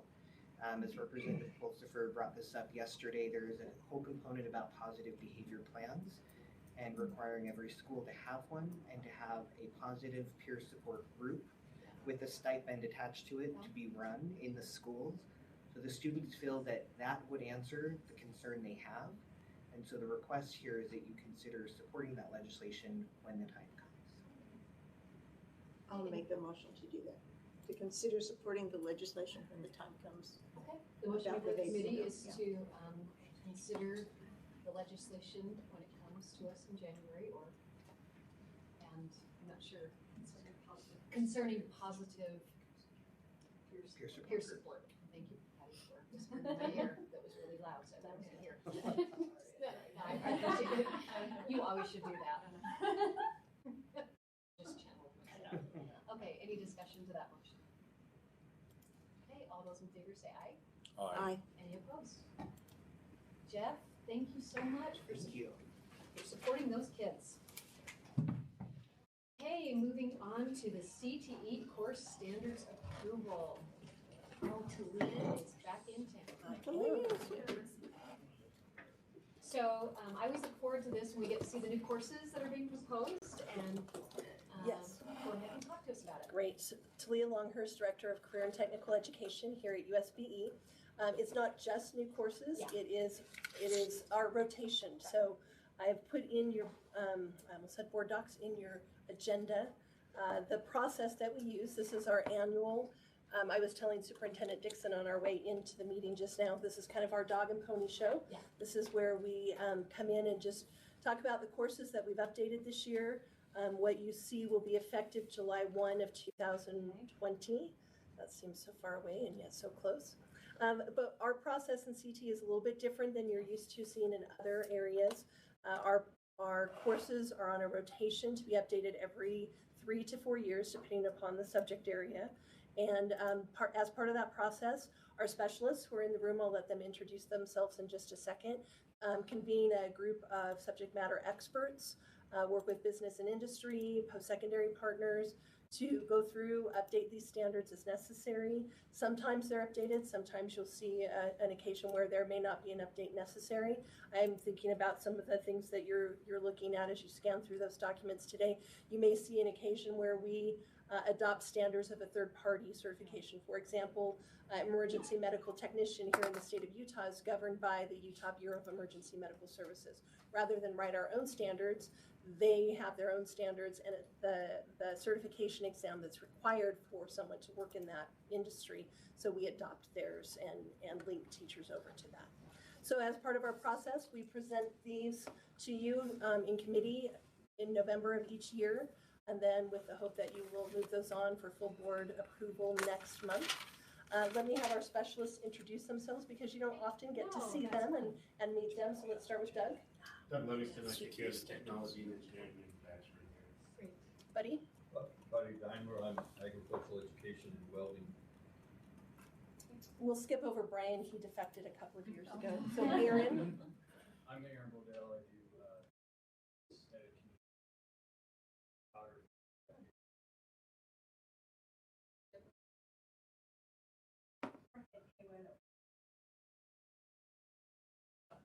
Joel? Joel Marquez, computer science specialist. Christina? And Christina Yamada, I'm the IT. Thank you so much for being here. And we're just missing Maren Hansen today, who's away at a conference. So she's our health science, protective, and personal services. So I'm happy to answer questions. We have a rating tool that is open to anyone, but specifically we try hard to target our business partners so that they can go in and review these course standards 24/7, 365. All of our courses at any time are open to the business partners to review. Can I just ask a question about Yeah, that? of course. So how are we soliciting that? I know it's available. Are we sending something out and saying, hey, we'd really like your input and trying to? Absolutely. And who's it going to? So it goes out as our specialists go out and meet with different groups, post-secondary partners, whomever that might be, their own advisory councils. Each of our LEAs and regions have local advisory committees as well. So all of that is part of the work that they do. In addition, our vendor, we have a vendor who works with us, and they have a marketing person who goes out and meets one-on-one with anyone who will let them in the door to talk about this process. So at least some of these folks have their own advisory councils or things. They have some skin in the game, kind of. I just worry about it. You know, a CEO getting it in his inbox and saying, I don't have time for that. Right, and usually it goes to like an HR director, someone who is actually doing the hiring that can speak to exactly what they're looking for. They're really invested in it too. Yeah, that's great. Any other questions? Jen? I love the guide dog. Oh, me too. training. Oh, I like it. Where's the guide dog? That's one of Buddy's. Oh, Everyone loves Buddy now. I know. If you've never had a chance to go see that class, is it anywhere except for Salt Lake District? Right now, the only one we have is at Salt Lake. Oh my gosh. Yeah, I walk in there and I sneak into her classroom and I sit on the floor and spend 30 minutes petting the dog. Oh my gosh, I had a therapy dog. I raised a therapy. Oh.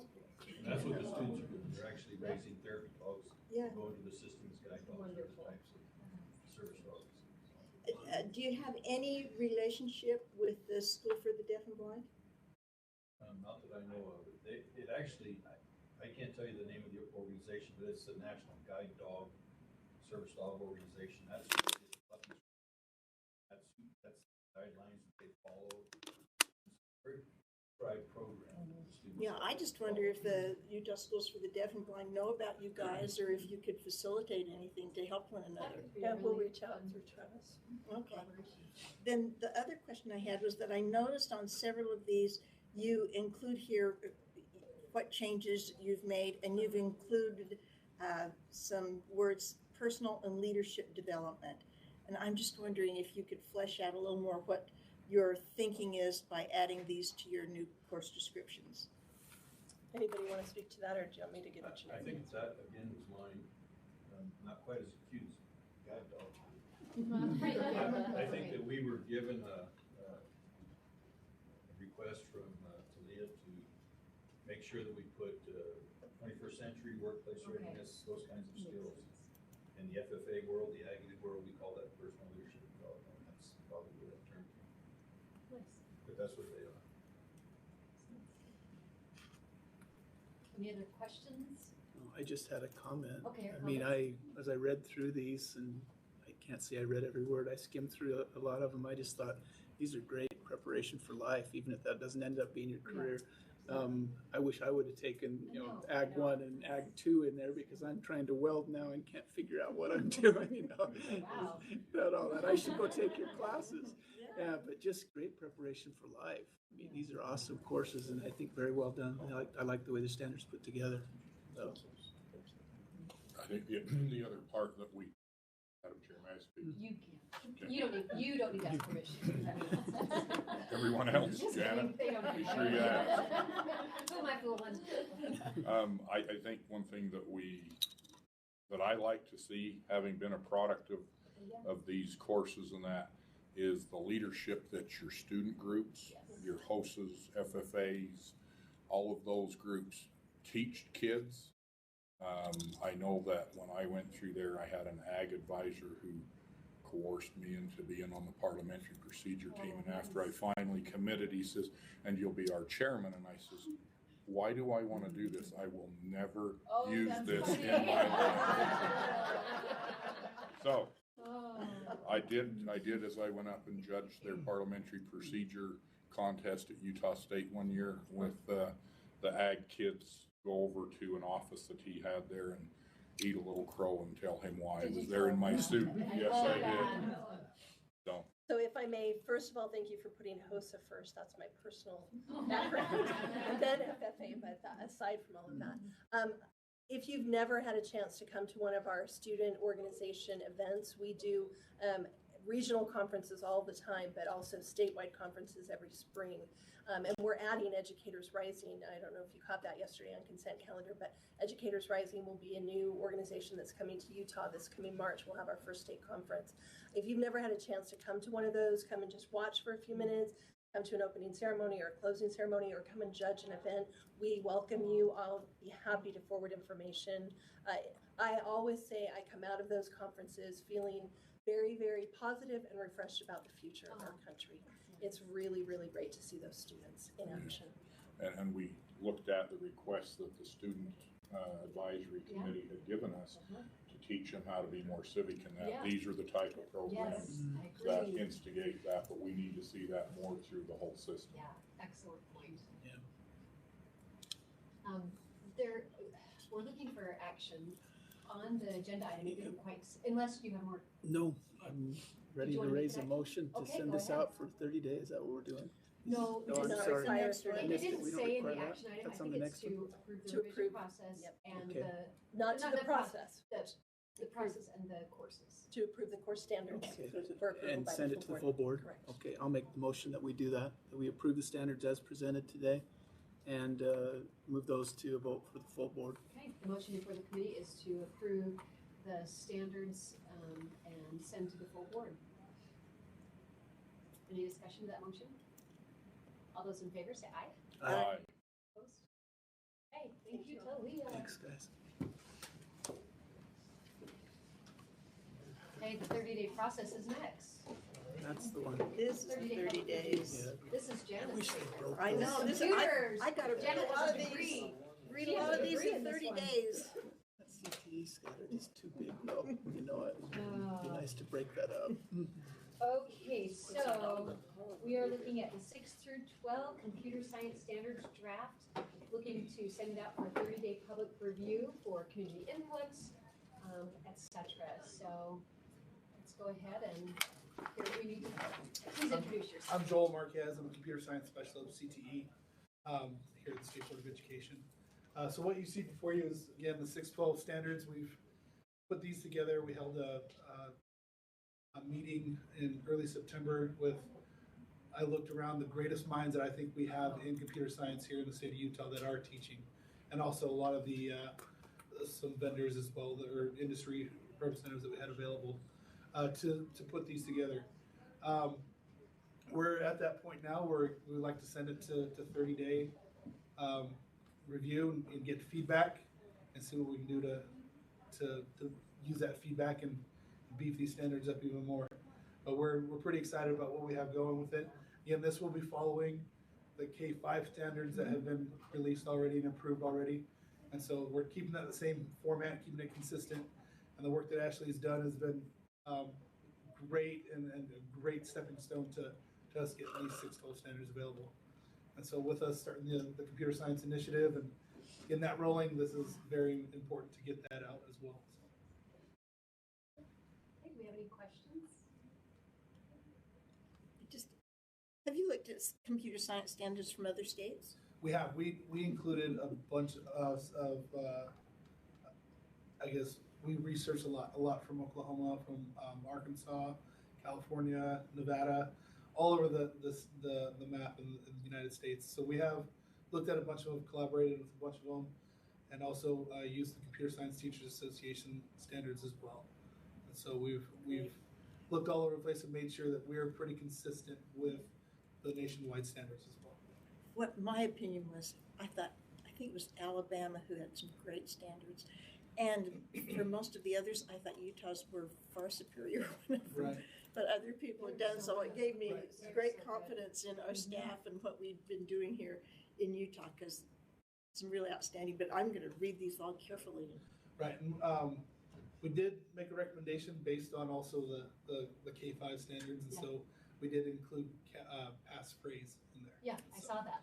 So that is included. I was like, otherwise Janice. See, Dick and Jane. Because I know how she is.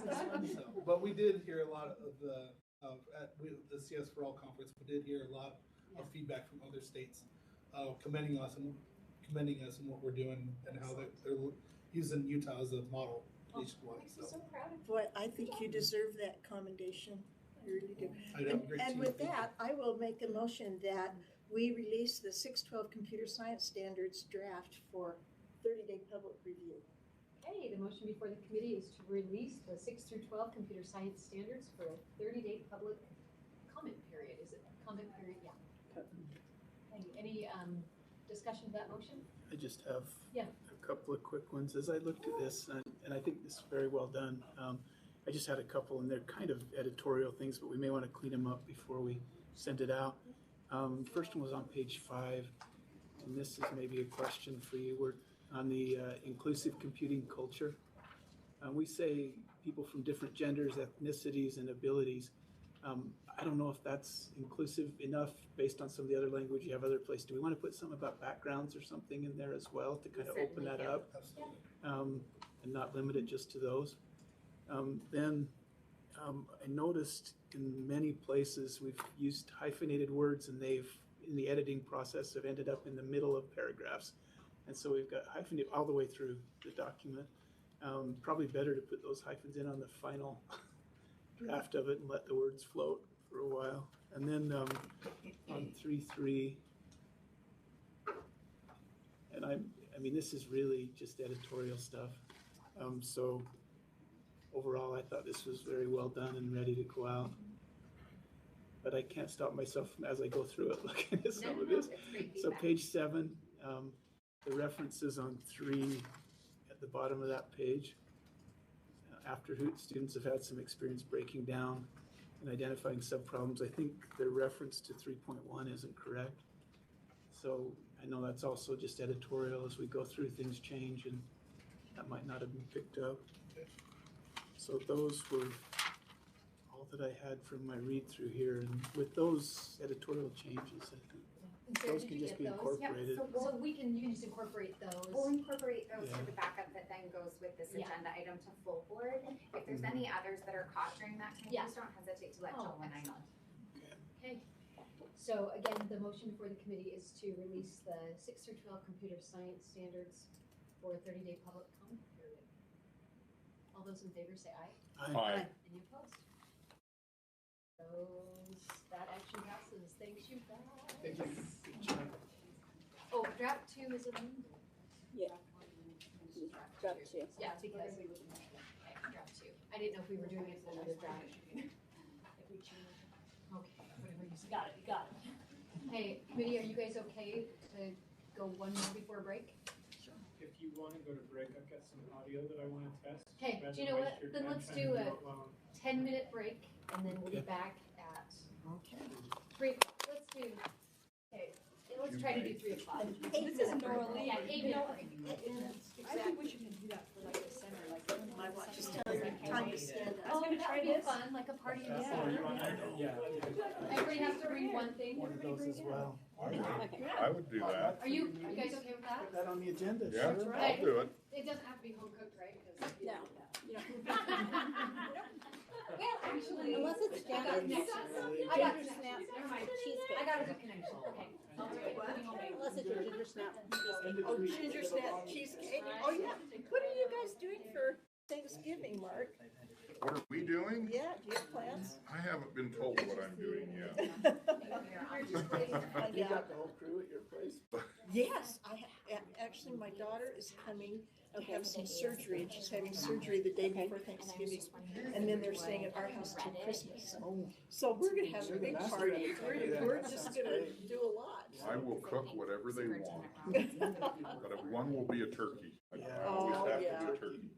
Past that, I'll cook anything else you want for Christmas or whatever. Trader Joe's has some soy thing. It looks No, like a turkey.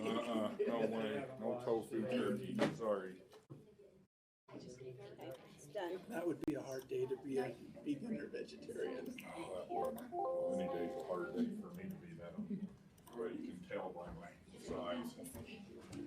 Needless to say, Sarah, I was gonna tell you. So what I'm gonna do. These are gonna slide, these are those things I put up on the screen too. Yay! Been there? I have. Why would you go? Well, so we went to Quincy, visit friends, so I'm not sure from, I lived in Boston. Possibly we can get into just to review it. Including this, the forward-looking at UCT. Near a residential library. Science 103, I go, she took me and saw that.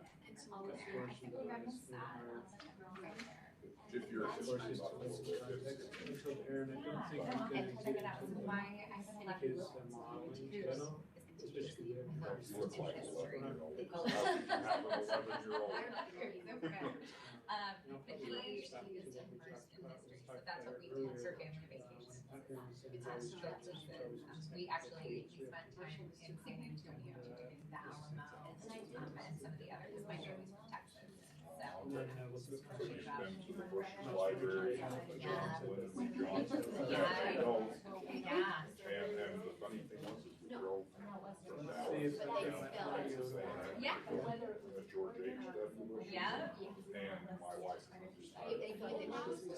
shot right through Waco, on down there, and we shot right back, and she slept on the way back. It was like you go see Magnolia Market. Drove right past us.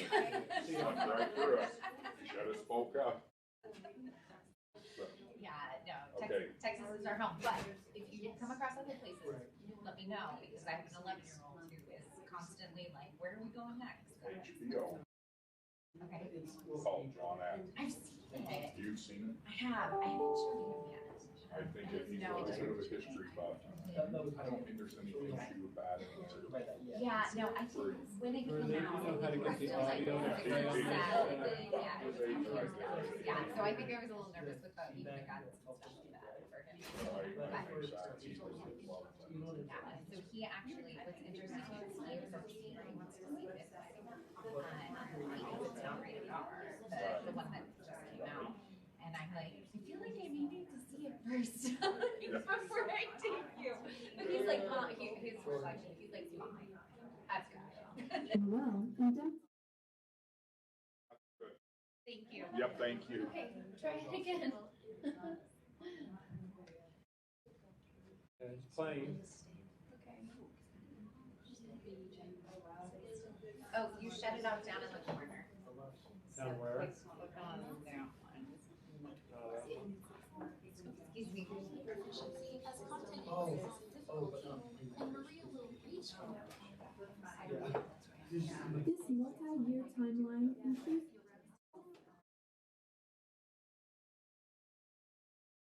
Karen, I thought these were pretty neat videos. Did you get a chance to watch them? Yeah, I watched them, and I thought, this is not overly simple. No, so that's why our assessment directors actually asked for this help. You know, these are some pretty complex measures, but it seems to me like they're individualized and they're personal and they're pretty meaningful. Yeah, we try to make. Yeah, but I mean, I guess they have to be complex to do those things. To try to get precision and get. Yeah. So, I know you've been doing lots of things, so Lindsay's email, where she says, line 8 and 8, where they had a 4.2 as their target, but then they went back and, but the prior year was also 4.2. Did you look at, I don't know if you have access to that history?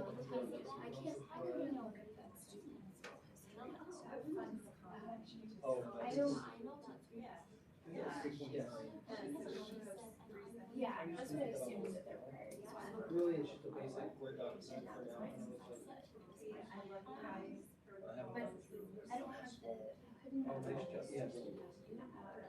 Assesses school impact by measuring different variables. One of these is student growth. It's not a SAT, and it's not. You're going to do that again. Where I know where that village and I just like drop in and see. The only way I can do it is through the and I think that is.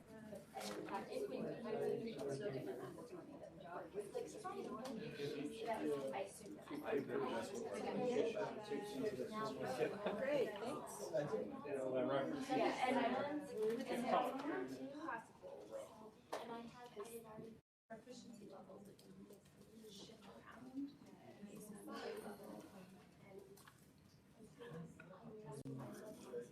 Hey Janet, I'm going to lobby you. I've been thinking all day that this turnaround school stuff, we should be bringing that consultant business in-house, building up that expertise here at USP. If we're going to have turnaround schools forever, we are, because it's not Would you like a pastry? It's about 5%, right? So we're always going to have it. And we say we're good at education, right? We're being held up as an example. Why are we farming that out from other places? Why are we paying all that money to other places instead of building it? You want to know? Well, they have, or there's a feeling of mistrust, or they can do it, but we need to have an outside party take care of this. There is that feeling on to a degree. But we don't, every school in Utah is not failing. Many that are doing really well. It should be our job to transfer the expertise from those failing schools, not some outside, because they come in, do their job, and they're gone. And we learn a lot from them, and then they disappear. And plus they have to come in and you learn Utah standards and all that stuff every time. Wasn't it surprising how many just figured they didn't have to use Utah standards? But I'll lobby you too, Mark. I think we should bring the educational consultant role into USB instead of sharing outside. But I truly wanted to He's gonna do the. So, Like you said, training new people from outside, Nobody's and how we do business. And then, I'm and then we just don't keep wondering, them. yeah, Then they go away. I'm just wondering if there would be some kind But of turnovers. litigation over that. Would it be, I remember this from a different conversation, but would they be saying you're trying to take over a job that was providing insurance for people? We do. It's 3:01, so we're 1 minute Every late. time we provide school lunch instead of getting arrested. Nobody's we listening, take Darren. Darren. Yeah. You need a bell? I do. Could you bring it up? I'm listening, Derek, go ahead. Well, everyone, we have an information item, and it's gonna take some focus because we have videos with this one. Yeah. So no falling asleep or no turning off the lights. Okay. Darren, will you please talk to us about the process for determining SGP, SGT, etc.? Yeah, so you'll notice this is just an information item. Growth has been a factor in our school accountability for a number of years, and in the most recent changes we made a couple years ago, there's an increased emphasis within our system on student growth, or a value placed on that.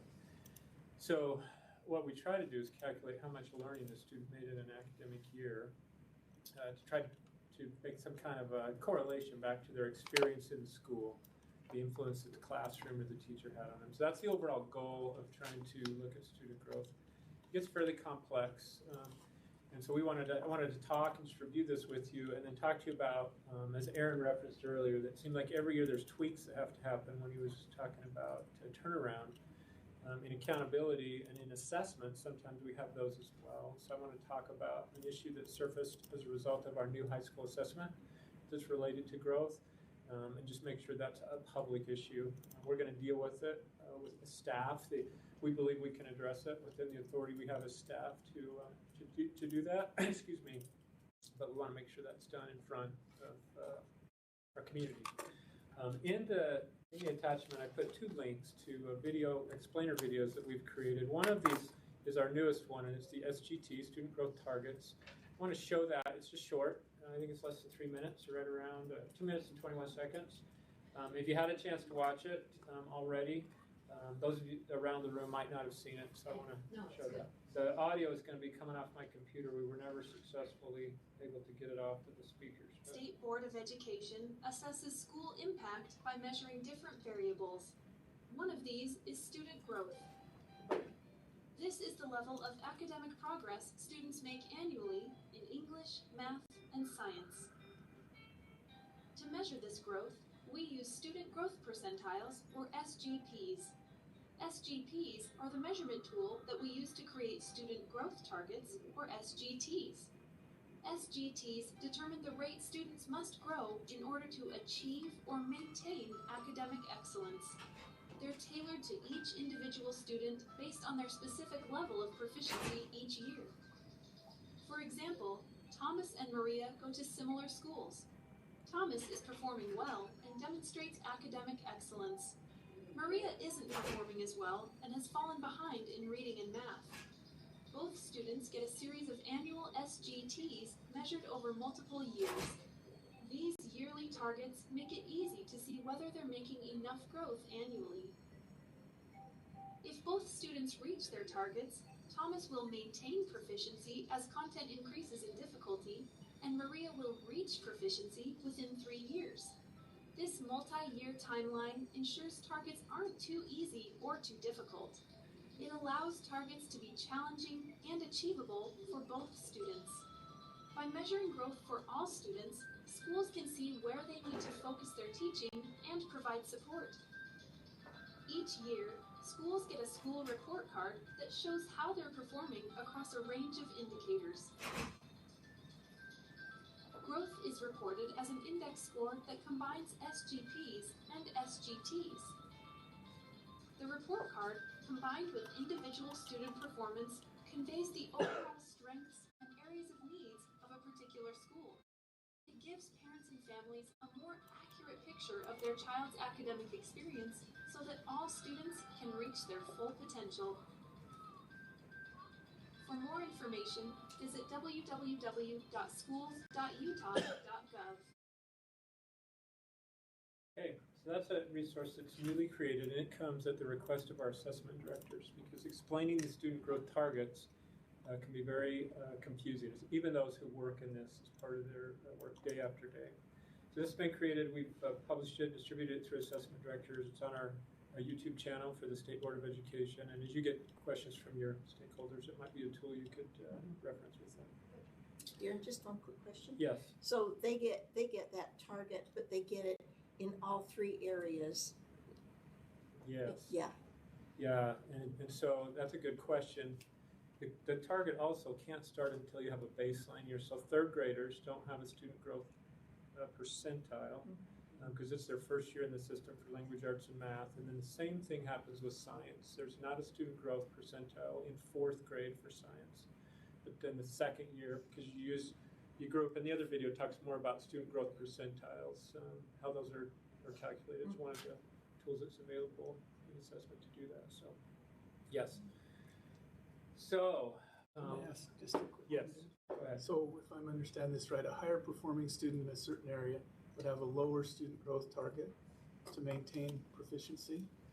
Is that right? Then someone who is struggling in an area, because then we've got, by the end of 3 years, they've got to achieve proficiency. So that could be a bigger step on your. So that's a great question. And that actually, you're cutting through some small talk and getting right to the heart of our issue. Got it. You're getting right to the heart of our issue. So, right, this here, and this is, I've given you a handout so you can take this with you. It's the second page in your handout. This is an example of a series of students. The proficiency level, or the first column over on the left, is the score that they received in the most recent testing year. The second column is the score, the proficiency score that they received in the prior testing year. And that's important because that's the group that, again, they're cohorted with to get their student growth percentile. So let's look at your question. The fours, or the bottom three rows, those are students who had the highest in the most recent testing year. And two of those also received fours in the prior testing year. Their student growth percentile, which is the tool used to help establish this index score, which we're going to get to here in a minute, for those students that got fours, was 95, 98, and 76. But your question goes to the target. Which one has a higher target? So if we go over, and we've jumped up, so I'm going to pause this for a second and talk about in the middle. Catch up, keep up, move up, and stay up. In our accountability system, we've got these titles or categories. So if I'm a student you see that gets a 1 or a 2, meaning I'm not proficient, my target, my student growth target, is going to be a catch-up target. And you'll see their targets are actually pretty high because they have so much ground to take to be able to get proficient in that 3-year time frame, right? Because that's our goal. They're below proficiency. So within 3 years, we want to get them to the proficiency level. Then we have a keep up. So if I'm a student who gets a 3 or a 4 on any of my 3 tests, I'm going to get a student growth target in the keep up, meaning we don't want the student to fall behind. They're already a 3 or 4, but we want to make sure that we're measuring that they maintain their growth or their standing. And then we give them a second student growth target, move up if I'm a 3, and stay up if I'm a 4. And you'll see how those targets, and these are actual examples out of our student data set, with the names removed, of what those look like. The challenge that we've run into with this new introduction of the Utah Aspire Plus, so I'm going to have you pause here, and I'm going to go back to what we talked about in September with the full board about our standard setting process. And I'm going to put this up on the slides, but it's going to the 3rd page in your document if you'd rather look at it in front of you. So when we completed the Utah Aspire test last year, remembering that test was originated by legislation for the purpose of giving our students a predictive ACT score. So that's the legislative intent of that test, is to give them an ACT predictor score. We also use that test in our accountability system as well. So these are the cut scores that we identified. The committee of teachers that worked with our vendor and our staff here brought these recommendations to the board, and they were accepted. during the process of setting the standards, we spent a lot of effort to look at the impact of the cuts between 2 and 3, so the proficient score. So on the first one, English grade 9, you're up on the screen. I'll see if I can't blow it up. English grade 9, I have to get a 201 to receive a proficient score or a 3 proficiency rating. A lot of attention is paid to that when you change assessments because you don't want to disrupt your accountability system. Because remember, we're also connecting this to school accountability. So if this cut score was really much higher and all of a sudden we have a significant number of students who are less proficient, that has consequences that go beyond what you'd intended to do when you set the cut scores originally. On the next page, which is again part of what we talked about with the full board in September, because we brought in this ACT. So the teachers, when we brought them together, they have the additional complexity of, as we established our cut scores of proficiency cuts, to look at the ACT and make sure that if we're saying to you, Scott, that you are proficient in English in the 9th grade or the 10th grade, that correlates to you also reaching the college readiness benchmark of proficiency when you take the ACT in the 11th grade. So you'll see here that and those benchmarks vary in difficulty to reach. So science, for instance, the ACT science cut score for college readiness is 23, language arts is 18. You might have already heard from some people in the field, especially from our charter school community, who some of those schools specialize in science. So I'm going to talk about them specifically. Who, when they got their scores back for the Utah Aspire Plus, as they talked to me, they've been surprised that the number of kids who are proficient in science weren't as high as they thought it would be, considering that they're a science charter school. And I've had to give them some context to remember that this is a new test, this is a new baseline, and we're not looking backwards towards RISE or backwards towards the 9th and 10th grade stage. We've got to look forward to the ACT. And it's interesting that our ACT benchmark statewide for a science readiness benchmark and our proficiencies for science are really closely aligned, even though the percent of kids that we show are proficient has dropped over the SAGE. Okay. So that gives us some context. To go to the next slide, when we look at the percent of kids who are proficient, this will be the last one I've given you. The percent of kids who reached a highly proficient is what I want you to look at here. And a lot of those are single-digit numbers. Across the state, the percent of kids who are highly proficient. So those are the students with the 4. Now, if we think back to this student growth target, and let's say, Mark, that you're a student who got a 4 in the 9th grade on science. We'll use that one specifically. Your catch or your maintain or keep up, student growth target is there, but now all of a sudden the difficulty of you being able to get that has changed. It's a variable that changed unintendedly. Does that make sense? Right, So, it does. So now I'm going to pull out of this, and we're going to go to find it. This is actually the front page. So in that video, that explainer video, it talked about an index score. You know, the reference to an index score that we use student growth percentile, student growth target to get an index score. The index score is not relevant to the individual student. It's what translates into our accountability system. And I'll show you where that shows up on the school report card here in a second. So this index score now is going to come off of my student growth percentile, which is one thing. The changes we've made don't affect student growth percentile. It also comes off of the student growth target, which the adoption of the Utah Aspire Plus test and the more rigorous expectation, especially between the 3 and 4, is impacting the student growth target. So let's go back. I'm going to put this up on the screen, and let's go back to one of our hypothetical students here. And I'm not going to look at the students who have a 1 and 2 because they're not impacted by this change. Because the cut score between 2 and 3 is really relatively consistent or stable with what we had before. But let's look at our 3 kids who have 4s this year. And the first one, he or she was a 2 the prior year, so showed great growth. Had a 95, an SGP of 95%. So out of that student's comparative group, They were in the top 5% in academic achievement that year.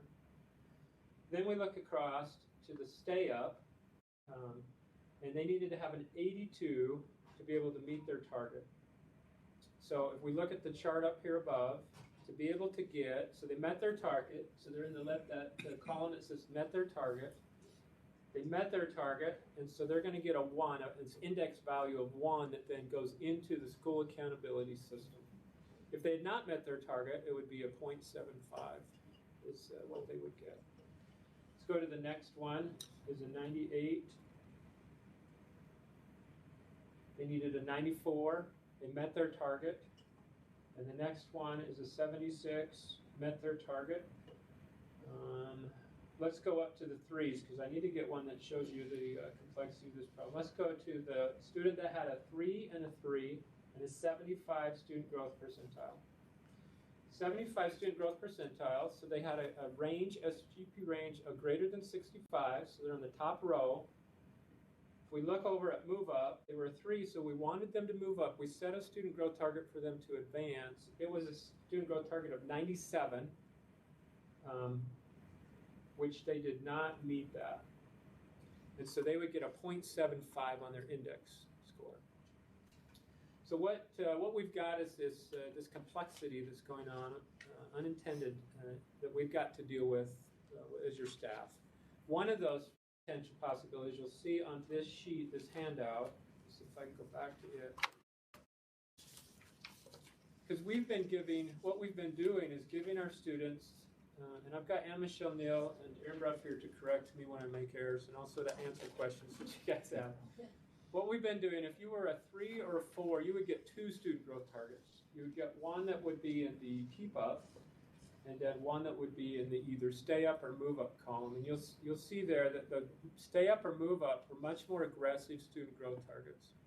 One way we might be able to resolve this is rather than trigger their point value off of the more rigorous, for these students, the more rigorous index variable would be to change the code in our programming and take it from the keep up targets. That's one possibility that we're looking at as staff.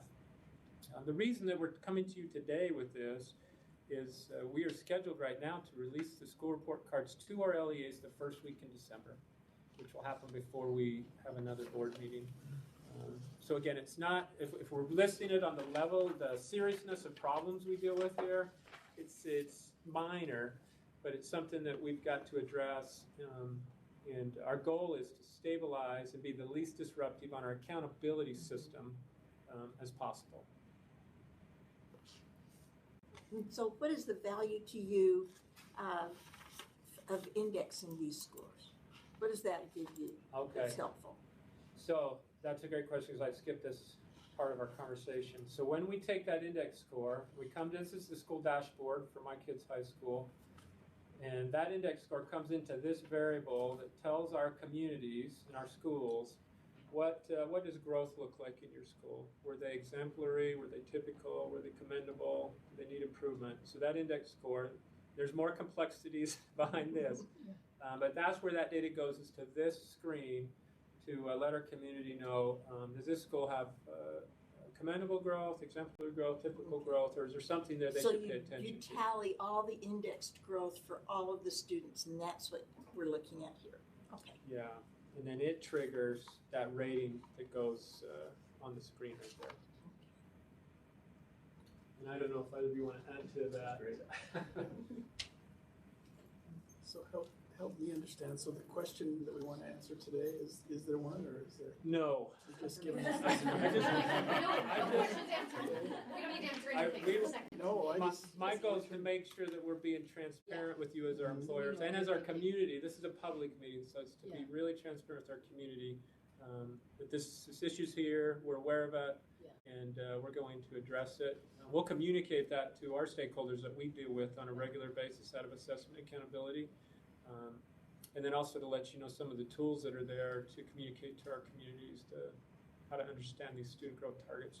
Because like you said, Jennifer, they are a really personalized effort to let parents and students know how much growth should they individually make each year, and did you make that?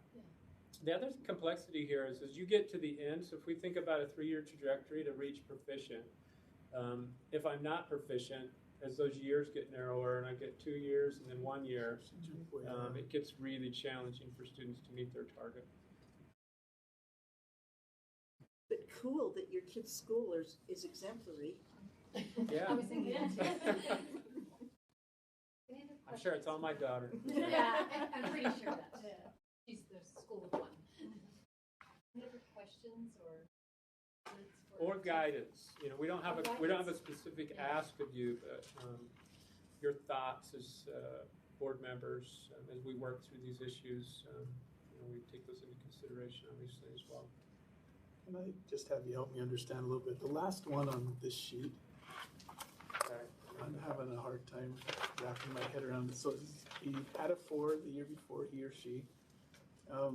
Then the level in the year we're looking at is a 4. The growth was 76. So that means that they had a really high, that's a pretty high student growth percentile. Because they were in the top 24%. But not as high as the guy ahead of them, right? Correct. And here on the list. But then the keep-up score is down at a 6.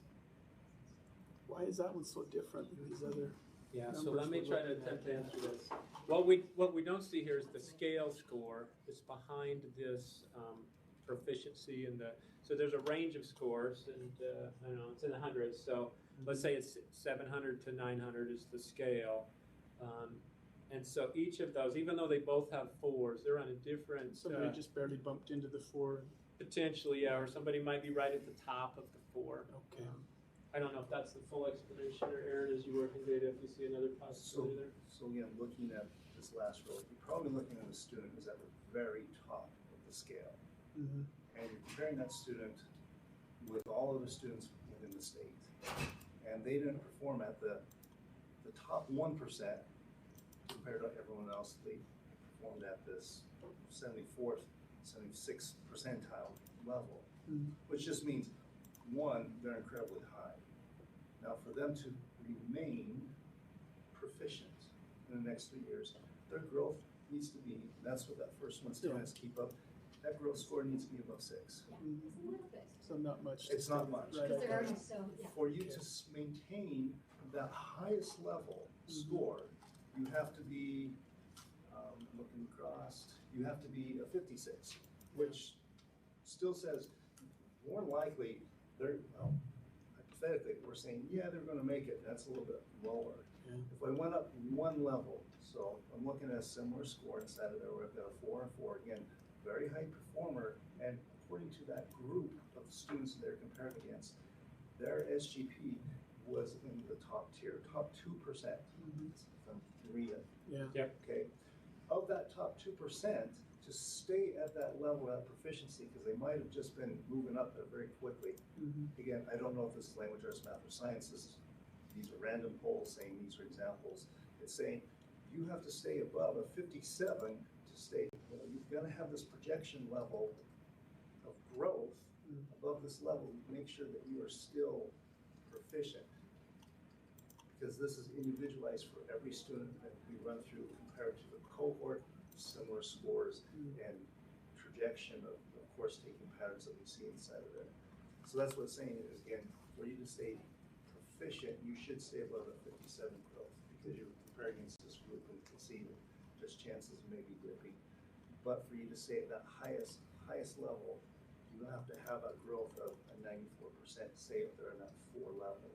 Again, you have to backtrack about 4 or 5 years of test record history to say, why is it making you stay so high while the other student is lower? More than likely, that first student we talked about was all the way on top, all the way across, where this student's probably moved up into it. That's probably the difference we're seeing between the two. That's an important point, is that to stabilize the student growth targets and make them more meaningful in some ways, it's multiple years. We have this 3-year consideration. So we actually, this issue we're talking about actually affects our seventh grade, because their student growth targets is affected by the 9th grade trajectory as well. So it's really pretty incredible. In a standardized test that people can be really critical of about the standardization You can really get individualized in how we try to calculate the student's growth score. Then I have one more. Yeah, So go ahead. some of us went to a meeting on Monday about individualized learning and how are we going to tie this into that, or is that even compatible? I'm just not seeing.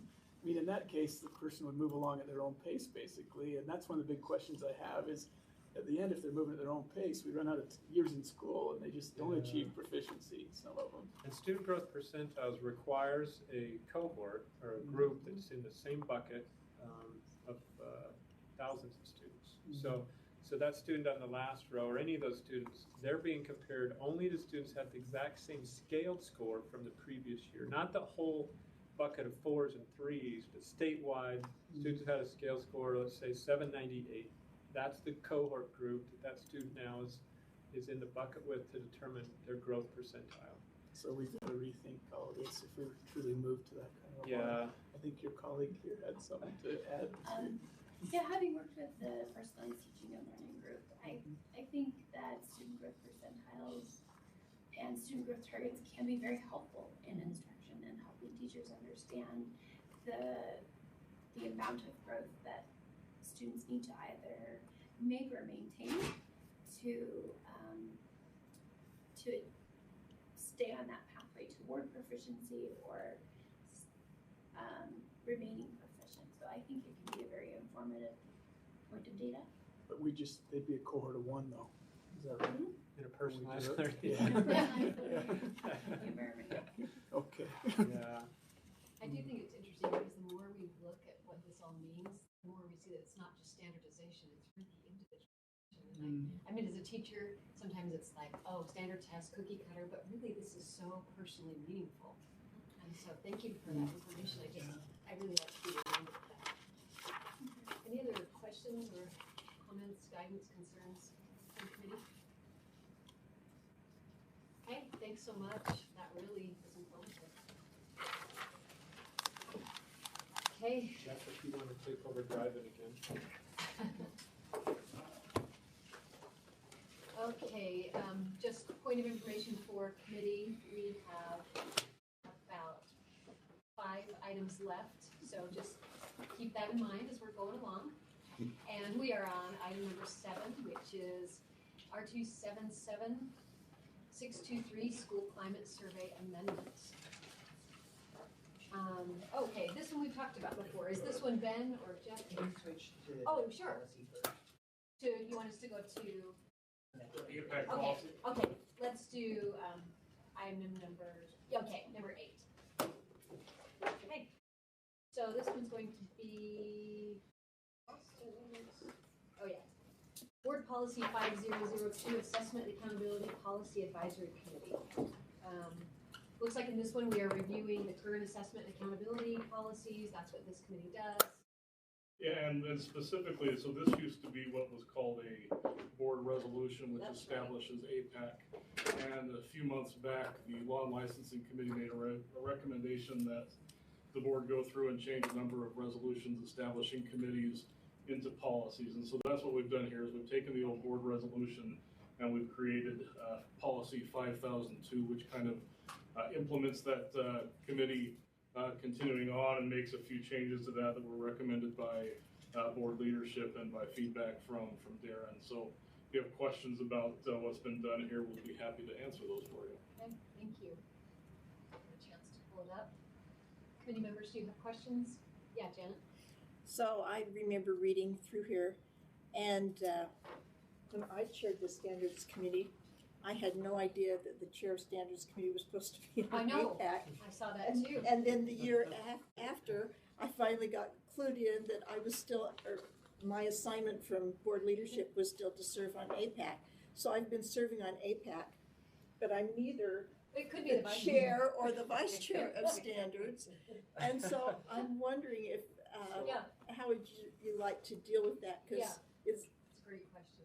I thought that seemed So yeah, I did ask about that because one of my duties as your staff is to oversee this committee and help guide them and also manage the membership. And so we're in the process right now of accepting applications for the new terms that have expired and new terms. And hopefully in December at the full board, you'll see those nominations come before you. There was a reason, I can't remember it off the top of my head, but I'd asked Lorraine about that. There was a reason that you are on there still. There's a reason. I'm pretty sure There's it's a reason. expertise. I'd have to go back and ask, but I asked specifically because I say, I don't know if we have the right board members, because I get the names through Lorraine and the board chair, Mhm. and I was Yeah. told, no, you've got the right people. and So, there's- so Jenny Earl and I are the ones that are serving on APAC this year. And and Jenny's never been on standards. So I don't know if, You might want to just strike that clause after 2 members of the board, and then there's flexibility for however the board wants to handle that in the future. You could change it to the chair and the vice chair if you wanted, or you could continue as is. yeah, because it's gonna now change. they're changing Yeah. the chair of standards every year, and that's not gonna work with the 2-year Yeah. time frame. Yeah, Is we it- try to have members for 4 years. The voting members have 4-year terms, which is good because these things are complex. and So it Yes. is nice to have You some want- stability. Is They it in are statute complex. anywhere? Sometimes I go to those meetings and The makeup of the I board? feel No. real Just, stupid. just out of the resolution. So if we just struck including the chair or vice chair of the standards and assessment committee, there would be no problem with that. Not that I can Not that see. you can see. Obviously, I just, whichever board members come, we're Yeah. happy to. You're like, hey, you off the street. That's a great catch, Jenna. Anybody else have questions or So concerns? So in Oh, strike, oh. Oh, you. Linda. So as this committee, is it the same, like with those superintendents and local board members, is it the same application period, or is it like assigned through their associations? We've posted, so Lorraine's posted the notice on our website. I've also reached out to associations to try to help encourage people to nominate themselves or someone else, because I worry that we won't get, not a glamorous position. I just wondered if it sometimes some of those positions are committee assignments from the leadership of the superintendent's association or the school boards association. Yeah. Other times it's Just an individual. it's just an individual who chooses to Yeah, this one, apply, and that sometimes could be different, Yeah. because if it's just a local member that's chosen to apply, they don't They're not necessarily necessarily speak represented. for the association or that body. right now, we accept nominations and letters of interest from anybody that meets these criteria that are posted. I can't remember which slots are open right now, but, and then my job as staff of the board is to go through those and provide recommendations of who they should appoint. But you're right, that's a good question, of whether the board would want to use the associations to appoint or to nominate somebody. What I did now was I contacted when it got posted, so for the superintendents, for instance, I notified Terry Shoemaker and said, hey, this position's open. Ask you to help make sure your members know about it and somebody submits a nomination. Did you do that with other associations or? Yes. The other one that I can think of specifically is the Utah Education Association. They had a member who was serving as an at-large. When I notified her that her term had ended, she asked if their organization had a guaranteed spot at the table, and I says, no, you don't. Here's the nomination, and you were on as an expert at large. There is a process in here for other groups under C there.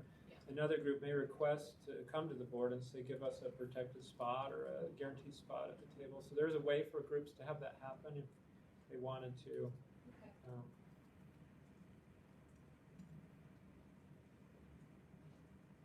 Any other questions?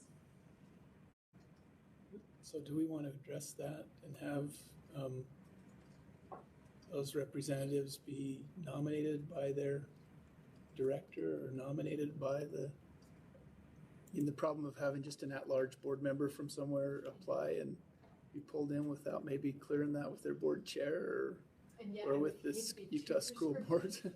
Like, I Yeah. mean, for example, even though I'm a member of UEA, if you only teachers who are members of UEA Mhm. could be on the committee, I think that could be a problem, but I just, we make it so prescriptive that you have to belong to an association or. Has it been functioning okay under the current rules? Yeah, we don't typically get a full attendance at our meetings. So we've got a few members that, since I've been here, have a term, they have a spot, but they haven't attended. Now, several of those terms have expired now, and so we're in the process of replacing those. I don't really have a mechanism for trying to replace somebody who's just a non-attender. Yeah. And sometimes there's conflicts as well. So typically on our APAC meetings, if I get about half of that representation there of the voting members, and then we usually have, again, the non-voting, we usually have most of those people attend, including our board members.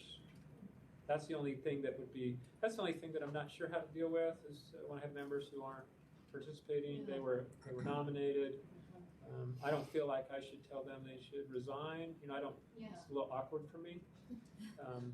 That's the only thing. Everything else works good. The people who attend give great feedback. They're an important connection to our community for the board to give you. So when we bring recommendations to you, they've had eyes on it typically. I appreciate them greatly with decisions that can be complicated and challenging, to have support and not just being me coming to you with the decision, but having these groups, the APAC, and then your technical advisory committee as well to look at these. Gives me confidence when I come that I've got a good recommendation for the board. Any other thoughts? Yeah, we should have a mechanism for him to deal with people who don't show up, or we run with a board that's half full. I say, it seems to me, I don't know if this is a change that you're in a hurry to make now, but it seems to be like either in our access committee or one of the other committee resolutions, they have a process that we could kind of transfer in here for dealing with members that don't come and fill out their terms. We could possibly look at adding a paragraph to that effect in a future revision, or if you want to bring this back, I don't know what the timeline is for this. But we've done something similar, I want to say, in either access or one of the other committees that I've worked on the policy for. Because right now, it looks like you'd have to vote on something in your committee here and then take that to the board as a recommendation to the board to fill the slot. You know, that's probably the only way that you could do it. So you can keep it. Yeah, at least keep a pool of people who wanted to be on. That's good. There's not a time issue. Until Lorraine told me it was, I wasn't aware it was going to be made into a rule. So the resolution's still in effect, and I've been functioning under that. So we have, from my perspective, we have time. Yeah, so could we do that? If you wanted to bring it back, I could look at adding some language to that effect. I would love that. Committee, how do you guys feel? I think that's a great idea. Better for his Can we just do process. it, Stafford, do we need to make that motion? Is there anything else that needs to be addressed, Aaron, if we're going to do that? Okay, Not yeah, that let's I've do that. seen. If there's just a way to help us address those vacancies that are challenging. And then maybe the other one that you brought up, or that was brought up over here by Linda, is about whether people are at large. We deal with this I think there's other similar situations. Maybe we should look at that and see. Standardize it. Yeah, if we want to. If the other committees have appointed spots through leadership, like you're talking about. Because that does seem a little odd to me that, wouldn't come through some sort of if there's a superintendent that needs to be on there, you go through the superintendent's organization, which is what you do in practice, but it's not in here. Because the members still can solicit that leadership for a nomination to the board. So there's still a path for everybody. There's just a filter before it gets to me, which I'm the filter then before it gets to you. And usually they'll pull that out of their board of directors, for instance, USDA's board of directors. And I don't know with they'll teachers. report back to leadership, to USDA, hey, I was at my meeting, this is what's going on, this is what I saw. This is the message they wanted to relay, so that if you wanted some more input or whatever, same thing with the superintendents and that. UEA might be a different animal though, because all the teachers aren't necessarily participating. But yeah, are all the superintendents part of the superintendents group? I think they are. Yeah, and all the boards are on. Yeah, the board association as well. So that might be something to look at as we do that. But maybe But I before we think come that back would make again. consistency if you, except for teachers there, I don't know. Yeah, I don't know. I On the just something groups, for would that staff to make look sense? at. Should we, sounds like you support that on the groups, if that makes sense, we would, Seems like it would make sense to me rather than have people just do it in an ad hoc kind of. I certainly don't oppose that. Okay, I can work with you on that. Okay. So like if it says one member who's a parent, would you like PTA? You want to? See, again, we come to that issue, I don't so know. which ones, yeah, But so. see, not all charter schools are part of it, are Right. a part of our association. Yeah. Right, I so mean, I think like it would have to be something 80% like of them if all members are a part of the Do association. you just put, well, I think staff just needs to Okay. come back to us with the recommendation, because I don't And then know maybe the take off including intricacies that. of all of it, but it'd be nice, like May, Mark says. yes, May would be Yeah, good, yeah, thank you. If we have a group though, it'd be nice to be able to get the word Little back voice to the behind group it. somehow through their representative. Okay, that's good, Okay, thank you. we'll bring that back for next time. Excellent. Would you, I'm a little sore on my neck. What you sit on the Okay, now we're gonna move backwards. Which one are we on? We're on number Okay. 7, School climate? school climate survey. Yes. So, We are going to school climate. In summer, they all say too hot. Okay, we're on Now they're item probably number saying too 7, cold, right? which is R277623, the school climate survey. You guys have seen this before. I think we added some things that we talked about with having it in different languages, protecting the facilitator's identity and things like that. So let's hear from you. hello everyone. Hello. Jeff, Hello, dear. policy advisor. Nice to see you, Jeff. Nice to be here. We took back we took the feedback that was given to us in board meeting last month and tried to incorporate everything that was given to us to make sure it reflected what you all wanted. So you'll see in green the additions that were made based on the feedback.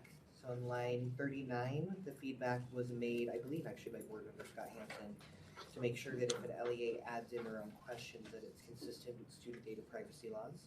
So we made that call out on line 39. On line 45, board member Belknap asked that we make sure other languages are offered in terms of the survey, more relevant with the school community. And then board member Lear, we made this addition for her in her request on lines 48 to 53 that the survey be instructions on how to give the survey verbally or orally when the student needs that accommodation, whether for age or otherwise. And we just put in some specifications regarding that. Board member Lear in particular wanted to make sure the student had the ability to request a different administrator if they did not feel comfortable with the one they were assigned. She also asked that there were, the LEAs need to make sure there are methods to protect the confidentiality of the student who is getting, the student's responses. And in relation to that, on line 52 and 53, making sure that the LEA also has methods to protect the identity of the survey administrator. I do have feedback that could be a potential motion from the State Superintendents Association that they respect and understand C and why it is needed. Their concern is the language could actually create more liability than was intended. So they would prefer that an insertion be put in that the LEA provide methods to protect the confidentiality and identity of the survey administrator from the general public. Oh. Their concern was there are going to be some administrators that have to know who this person's Yes. identity is, and they want this language to be Can't like spray them misused. invisible. Yeah. and let Right. I try. But that was the insertion they wanted at the end if possible, so that's a possible motion you could make if you agree. Otherwise, I think we had a couple of additions we made to, or edits to the survey questions. There were 2 questions that were brought up. We made the edits to those in terms of age-appropriate vocabulary, and we also included the instructions as a request as well. That's right. Those are all out there. Questions from committee members? I think I missed last month, but what was the thought behind protecting the confidentiality of the administrator? So the concern that board member there voiced in the board meeting was fear that the survey administrator could get pressure from other staff members to reveal the student's responses if those staff members know who the administrator was. I see. Or parents or whomever the case may be. In talking to the Superintendents Association, the concern was, well, some staff members will have to know. Yes. the principal is gonna have to make the assignment, and so the principal will know, but, the Superintendent's Association felt that the greatest concern would be pressure from external forces rather than internal forces within the school building, mostly parents trying to get their students' responses out. So that's why they wanted the general public amendment. And really protecting the facilitator protects the student. That's what it comes down to. Correct. But if we add that general public part, it wouldn't necessarily protect a teacher against pressure from another teacher who maybe was whatever, comes under fire because of a survey question or a survey answer or something, right? Janet? I have questions. Well, first of all, line 32, I clicked on the link and the link didn't work, so I don't know if it's completely filled out there or not.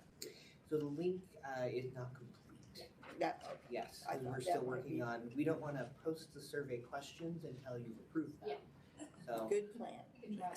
we will know that website in the future, and it will be Okay. placed in. Then, the LEA shall administer the climate survey through a board-approved online provider. So who would that be, or what exactly does that mean? That's done through Qualtrics. Qualtrics. Yep, and we have the state license, so everyone has access to the same platform and technology.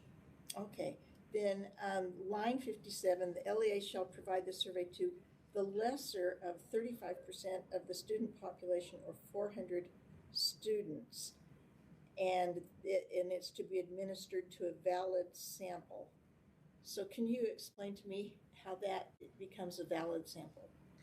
So that is essentially when running some models, that is where you get statistically significant responses, and anything above those response numbers does not change the outcomes. So that's kind of like the bare minimum threshold you would need to get statistically significant data. But if it's 400 versus 4 million, the stats would not change. Oh, And that's is that interesting? But the individual, if there were individual issues that came up, those we would, the bigger sample's better, right? If it's something specific to a child that's. Jenny, Should- did you have more questions? No. Okay. I'm good. Do you want me to make a? Oh, and I just wanted to see, do other people have questions? Okay. Would you like to make a motion? Yes, Of course you would. I'd like to make a motion that we approve R277-623 as amended with an additional amendment to insert from the general public on line 53. Okay. And it would be draft 3. Or is that right? Yeah, so the motion before the committee is to approve R277-623 draft 3 with the amendment to add on line 53, letter C, from the general public and send to the board for approval. Any discussion of that motion? All those in favor, say aye. Aye. Any opposed? Okay, that motion carries. Thank you. We did it. Thank you. Yes. Okay. 6.1. See, we are now, I have to go back. Unsafe Okay. school choice. Oh, we get to skip one because we already did it. Action item number 9, this is R277-711, unsafe school option, which I don't know about you, but that threw me the first time I read it because I'm like, unsafe school, safe school, which should I choose? But it makes sense now that I've looked at it. So, Sarah, you're going to talk to us about that. I sure am. Of course you are. Yes, maybe you do have to. I mean, you don't have to, but never mind, you do. No, thank you for this opportunity. Of course. So, You're welcome. Sarah Young, a Director of Strategic Initiatives. So as a component of this, we are required by federal law to have a state definition specific with persistently dangerous schools. That state definition is then meant to also include a process by which families and parents are notified and therefore would then have a mechanism to be able to move their child to a school that did not have that designation. This is a federal requirement that we've had. We previously had a rule that presented our process and designation. That rule sunset, and this is us bringing back the rule with some modifications based on an analysis of other state definitions and processes that was conducted by expert Corby Eason, who's a member of staff here at USBE. So the draft rule that we are presenting today meets those basic federal requirements. I would also note that based on the current definition, we do not have any Utah schools that would be designated as persistently dangerous underneath this particular. I was just worried thinking, how did I go there? Yeah. So the rule is really so that we can be in compliance with that federal expectation, as well as being able to start a conversation that as we continue to look at different data sets and mechanisms around how are we, supporting safety in schools, that we have a rule in place that we could potentially bring back as well, as we have additional information and data sets.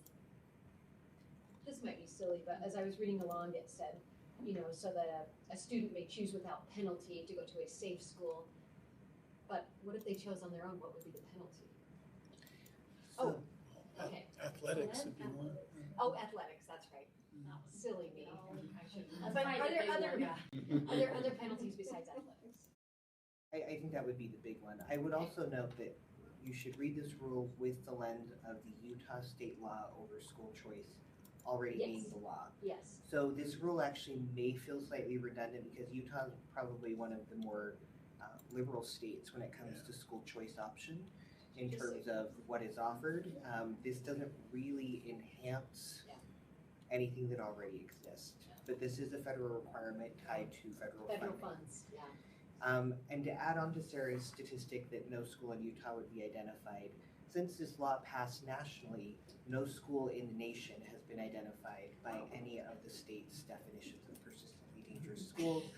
So as you can see, everyone is treating this as a check the box, I did what I was supposed to do, but I'm not actually utilizing this for anything substantive.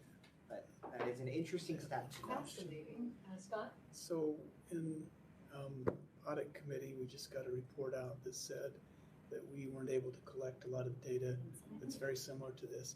Can we collect all the data that's required by this? It's a great question. So in regards to, and I really have to credit Corby Eason for kind of this approach and analysis. So recognizing that our data sets aren't always incredibly robust around the incident data and what that looks like, this particular rule actually looks to our partners through our DPS liaison to be able to leverage their specific data set because all of the individual accounts are specific to an engagement with a law enforcement entity, and that liaison would be able to run the required data set to then inform the State Board of Education, these are the schools that have met this criteria. So we're not actually leveraging our direct incident data reporting. So we're relying on that because it says charges have been filed. Yeah, all of other So we can track that when its charges have been filed. Correct. Yes, through that liaison, because that is not data that is legally can be shared with us. They're but juveniles that can be shared. Nor does it always happen in school. Okay. This is a big mess, so we're gonna have to deal with all that data sharing stuff. You're ready. So You're ready. for what it's worth, the mechanism itself, that's why we were pretty clear on that we're not asking them to report the data. We're only asking them to report the names of schools that meet the criteria, so that we don't necessarily run into a lot of those challenging logistics. So they know the number of kids in the school, so they can calculate the percentage for us. So our individual would actually have access to our data set as well in regards to being able to have those numbers to be able to provide that agency if they needed additional data in regards to the school set themselves. And the reason being they're employed by both agencies, so they're legally allowed to have access to both agencies. Resource officer then is who we're talking about. Okay. for a motion. I would like to make that motion that we approve R277-711 Draft 1 on its first reading and forward it to the board for approval of the second and final reading. Okay, the motion before the committee is to approve R277-711 on first reading and forward to the board for approval on second and final reading. Any discussion to that motion? All those in favor say aye. Aye. Any opposed? Okay, thank you. You guys, we only have 2 more, and so you guys each get 2.5 minutes. Just kidding. Just kidding. Oh, yeah. Okay, our next one is action item number 10, which would be our USEAP recommendations. And I love the format of what is uploaded, whenever USEAP comes to town. Oh, I just do. It's easy to read, it's clear. Oh, I like it. Happy 3:55 Leah. p.m. Is it all you? Leah Voorhees, Assistant Superintendent of Student Support. I'm so happy to be able to bring 2 important pieces of information before you today. The first, if you remember, the last time I presented a USEAP memo recommendation, you asked that the next time I come, I give you an update on what happened with the last recommendation. So 3, and now actually 4, since I created this, important things have happened related to the memo that you accepted in August. And that is, so Travis Rawlings and I, so just to give you a little reminder on that, that was on ensuring that educators and administrators have access to special education law and compliance information, okay? And program implementation and improvement information. So the first important thing that's happened, Travis Rawlings and I met and Shonda Moss, and they added questions to the annual IHE pre-service course content survey that we sent to all 10 educator preparation programs in the state of Utah annually, that asks them to respond to the program, your board rule program approval requirements. How do you implement this? How do you implement this? How do you implement this? And so they've added questions about special education compliance and implementation to that survey, so we can gather that information. The second one is the Utah Consortium of Educational Leadership Programs. They call themselves USEL. They are going to add special education law content in their upcoming coursework. So they actually requested, as a result of our conversation with them, so that's the school leadership programs, okay, educational leadership programs. They asked that we present them with a list of the things that we here in this office thought were most important for educational leaders to know about school or about special education compliance and implementation. We sent them a list and presented that to the deans, actually, of the 10 programs across the state last Friday. So we sent them a list of 9 really key essential things that administrators needed to know about special education compliance and implementation, and the deans accepted that. They were very excited to have it. So that was really exciting and cool. And then the special education directors and my staff have had 2 discussions now, and we'll be meeting again in 2 weeks to talk about ways that we can, as a group of partners, USBE and LEAs, ways we can implement those recommendations. So those are the 3.5 things that have happened since you accepted the last recommendation. Nice, thank you for that. So then the new memo that USEAP presents for you today, in our meeting in May, we invited about 10 related service providers from across school districts on the Wasatch Front. We invited speech-language pathologists, occupational therapists, physical therapists, school psychologists, and representatives of paraprofessionals to come speak to their successes, their challenges, their concerns about implementing IEPs, and as a result, then in August, no, the meeting was actually in September. In September, the USEAP panel wrote up these recommendations, which I'm sure you've had a chance to read. So I'll just quickly go through the fact that they think one of the ways that we could recruit and retain adequate staff is if there were caseload limits. If the number of students that were receiving services by any one professional was limited so that professionals felt like they could adequately implement IEPs. That would be very difficult. It would be wonderful. But you know how many cheers you'd get from special education teachers? Yes, it would be wonderful. So good for kids. It would also be very difficult since we already have a shortage and can't fill the positions that we then already you have. can't have kids without. And we can't not implement IEPs. Yeah, we have to, so. But they recognize that, and so they have So that I additional, know. they have additional recommendations. There's more. Yes. So a really good idea they had was to work, to ask us and LEAs and IHEs to work on aligning the evaluations of related service providers with the standards of related service providers. Some LEAs have actually done that, but we currently, here at the USBE, we have the educator evaluation process and the administrator evaluation process, but we don't have separate evaluation processes for a school psychologist or for an SLP or for an OT. Generally speaking, most LEAs use the teacher evaluation process and then just kind of, modify, adapt based on the fact that they're itinerant staff as opposed to have a classroom.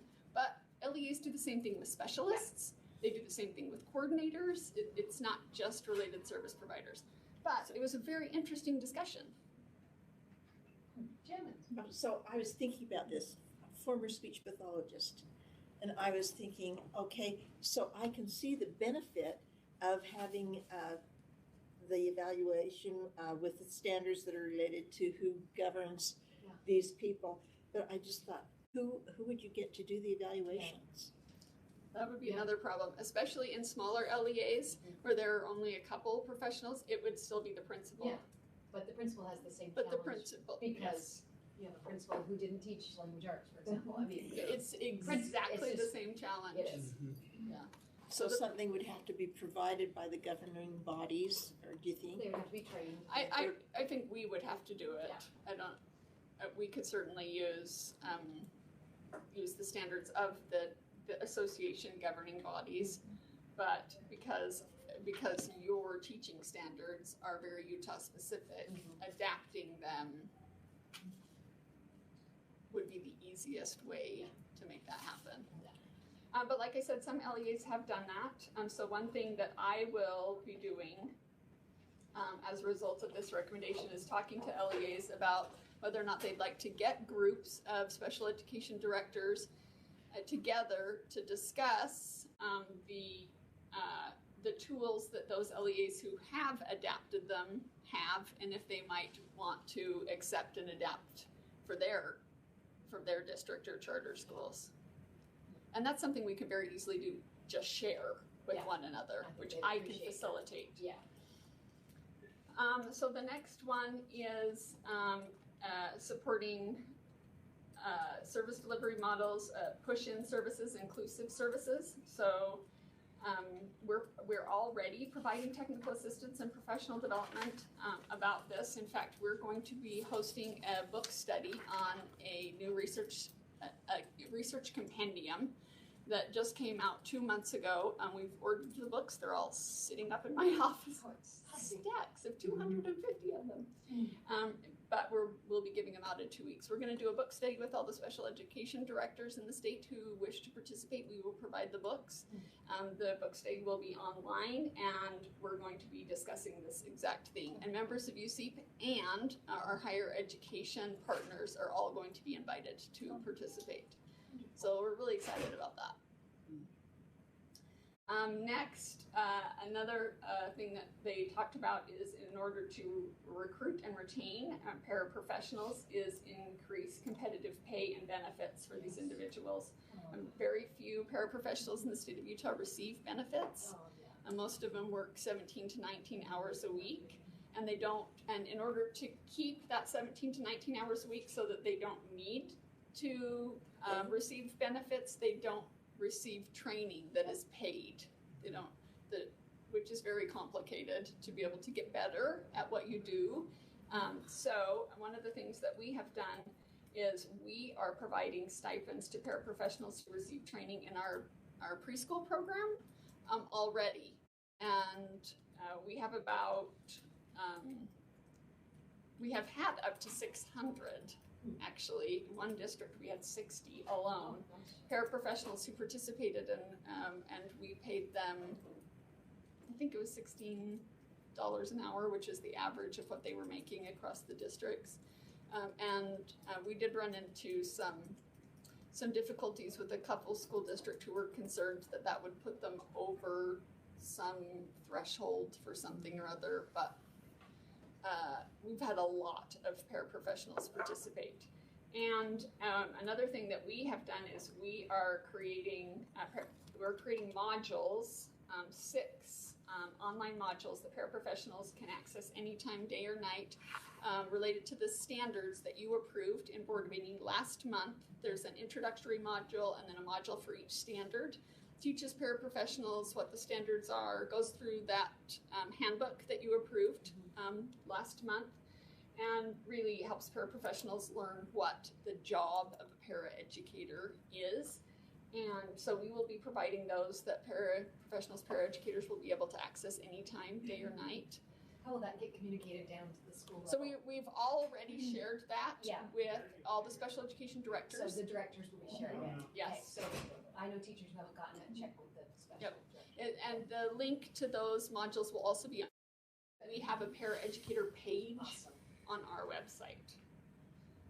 The last thing on the list is rural districts across the state struggle to recruit and retain adequate staff, and the USEAP appreciates the facilitation that we do to help rural school districts and charter schools work together to provide professional development, technical assistance, and that is one thing we started a couple years ago.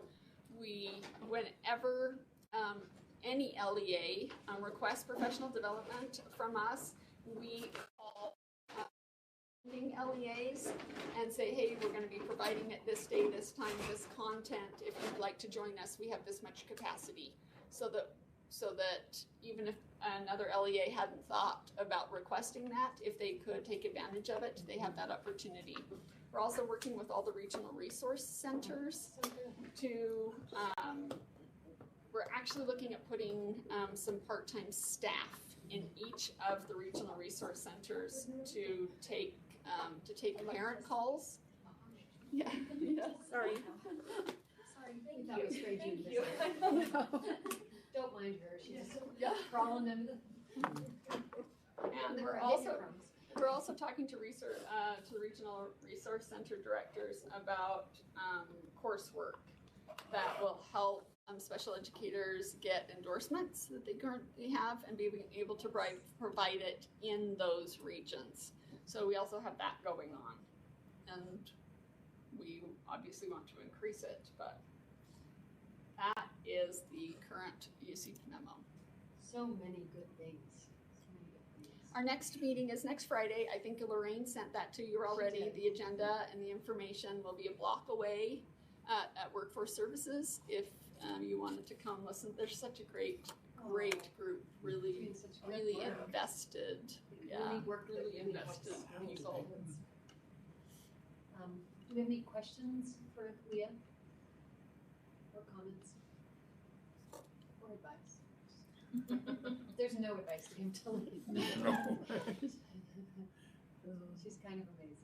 Oh, you're sweet. No. This is not me. This is them. Well, I did it not takes do someone this. to. I'm just their representative. Well, you're a good rep. Well, I'll just say that I can see their points, and I think they're all very well thought out.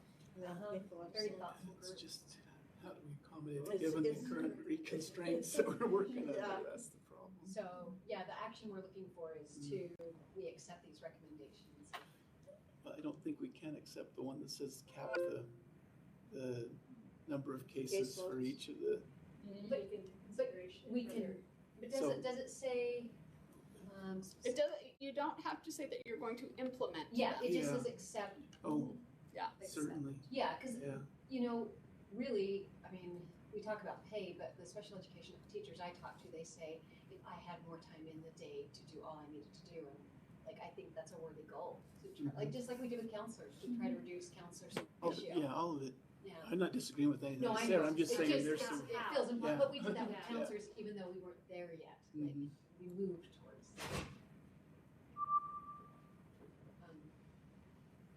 Well, I will make the motion to recommend that the board accept the recommendations in the UC memo, such as adequate support staff, paraeducator, and related service providers. Second. We don't have to second, We sorry. don't, but I like it. We'll do it anyway. Any discussion to the motion? All those in favor say aye. Aye. Any opposed? Thank you, Leah. If anyone would like to join our book study, just let me know. I was gonna ask. And I'll get you a book. It would be You so can good join for our me to book read that study. book. What's the name of the book? It's High Leverage Practices in Inclusive Classrooms. And it's the book group's online. Yeah, it's online. So I could do it in my pajamas. Yep. Okay. I mean, I guess it depends on what time. Or I can just stay in my pajamas all We day. did the professional ones. So we do our parent book groups at 7 o'clock in the evening. Oh, but our professional ones we usually do at 4 p.m. So it's Okay, right, maybe not. right when the day ends. I'll take some clothes to school. But you could be in your sweats. Okay. Oh, that would be fun. That would be so good for me. Thank you. And, Thank you. and we would love to have any of you join us if you are available. All right, our last one is an information item on the assurances document. So, Jeff, are you going to I will lead inform us us? out. There are members of the audience who are ready and equipped to answer questions as well if needed. So just as some context, this goes back to R277108, which is the rule that governs the assurance document that we send out annually to LEAs to assure that they are doing a whole set of legal requirements. Board member Scott Hampton asked, as we moved that rule forward, to update the current list date, because it's one of those rules you incorporate the document by reference. So we have to update it every year, the rule, to incorporate the correct version of the list. The motion that was made that was passed was to also direct staff to actually look at the document over the course of the next few months to determine the purpose for each assurance and moving forward if there are some better practices we could be doing. So what I have up on the screen, you have on board docs as well, is the timeline regarding how we are planning on doing that. I will just start at the end and explain why that informs every date prior. So the list is distributed to LEAs every year on May 1st. So if the goal is to update the next list to go out, we come back into the timeline knowing that you have to have by law an effective new document by May 1st, which is why the timeline, as you read in the other direction, is what it is. So the plan is to move, we've already begun to take down each assurance, and we're looking specifically at what does this assurance assess? What are we looking at? What does it assure? Are there other methods in which this assurance is already being provided to us? Therefore, it wouldn't necessarily need to live on the document alone. We want to see what the current line of evidence is that's required, and if we wanted to require additional or different lines of evidence. And we're also going to be looking at any other current monitoring practices that we do internally on these assurances in addition to the assurance. To again get at this idea of, does it need to be on this document if we already have staff going out and checking in every other thing as well. So that's kind of where we're at. The goal is to finish that by the end of this year and to bring to the January Standards Committee an updated assurance document that you will approve, along with the updated rule, changing the date in the rule. Then it would be approved by the full board in the February 6th meeting. That would allow, which you don't see fully right here, well, you see it in this box below. This will allow the rule to be out for the public comment period for the month of March, allowing it to take effect in the beginning of April, which would be in time for the May 1st deadline.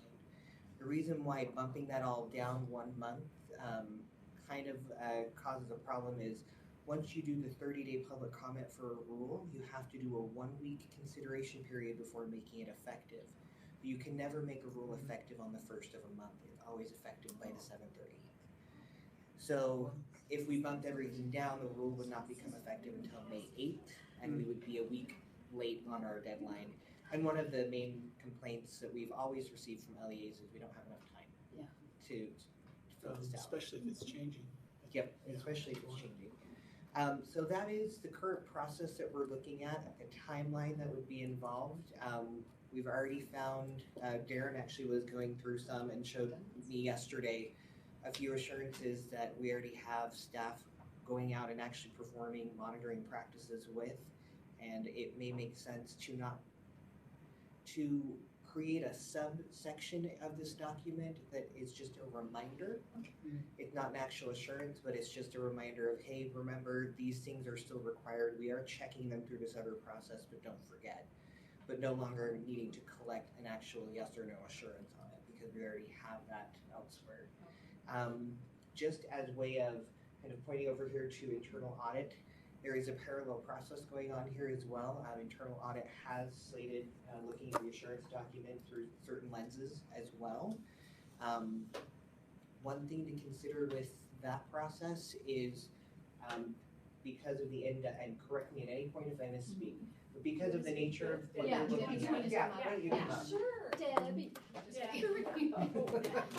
But the idea here is that the timeline will be different because of the nature in which they are conducting their audit. This kind of timeline would most likely be too fast to get at what you're attempting to do. Yeah, so we'll just back up. So the internal audit that we're working on, a discussion in audit committee about this kind of started with the assurance checklist way back when. It was about a year ago when this audit was prioritized. But in considering that, it kind of took a different turn. And so what we're doing with the audit is we're trying to get at internal controls, which is the thing or things that you do to ensure that you comply with the law. And we call that an internal control. So we're looking at internal controls. We're looking at them here at the state level, also for a sample of LEAs, both districts and charters, and saying, what are your internal controls that to ensure that you comply with any law or rule, no matter what it is, whether it's on the assurance checklist. So we have gone through the assurance checklist to just kind of say what's on there. And if we pulled one item off there that we might go and sample, what might it be, but also looking at statute. So it's a little bit parallel, but it kind of takes a step even back from the assurance checklist to just say, at your core with your internal controls, how are you complying? Because the assurance checklist is not everything that an LEA needs to comply with. And so really that core, how do you ensure you comply with anything? We're trying to get to that so that I think it was Vice Chair Cummins that said, we're just trying to get in front of this because we keep having these audits with findings. And so what can we do? And so we thought, well, if we take that step back, instead of trying to go through every assurance, and that would take us 10 years to audit all of that, we'll just ask the big question up front and just say, what are your internal controls? So a little bit related, and we'll be about 2 months in. We're just finishing up our planning process. So in a couple of months, when we're looking at, hey, maybe we want to make some changes, whatever we've seen over the first 2 months of doing our test work, we can kind of share that, even though our report won't be done yet. We're anticipating our report will be done about April or May maybe. But we think we could provide some insight of what we're seeing a couple months into having started the audit. So a little bit parallel, but a little bit different too. Oh, Patty? Now refresh my mind because there's so many things this week. A state audit in addition to this. So the legislative auditors have been doing an audit on the cost and effectiveness of reporting in public education. And it's a long title, Reporting in Education. So one of the things they did is they went out to several LEAs and as they were talking with them, they got some feedback on the assurance checklist. We like it, we don't like it, we don't understand it. So their report is slated to probably come out in December. There may or may not be something about the assurance checklist in the report. We'll have a draft next week, and so then we'll have a better idea what they've included. But so possibly something in the report about that, but they did get feedback as they were asking about reporting and considering the assurance checklist as this is an item of reporting that we have to do that either we like or we don't like.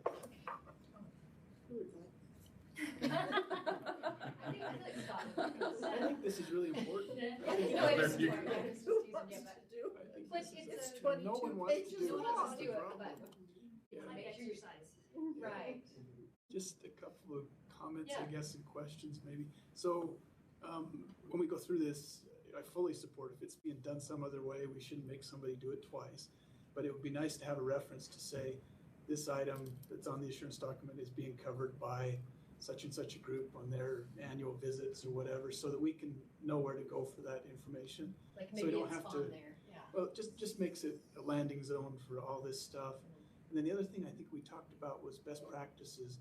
So if there are policies and things like that, I don't want to create a lot of work, but if they could just provide a link and we could go in and pull all those very quickly without hunting through everybody's websites and trying to dig up, policies and procedures. So where there's an opportunity for us to build our database of best practices and see what people are doing, I think that there's some value in that when we do this. That's all. Okay, Janet? So I had a question. You mentioned something about you wouldn't want to make anybody do this twice.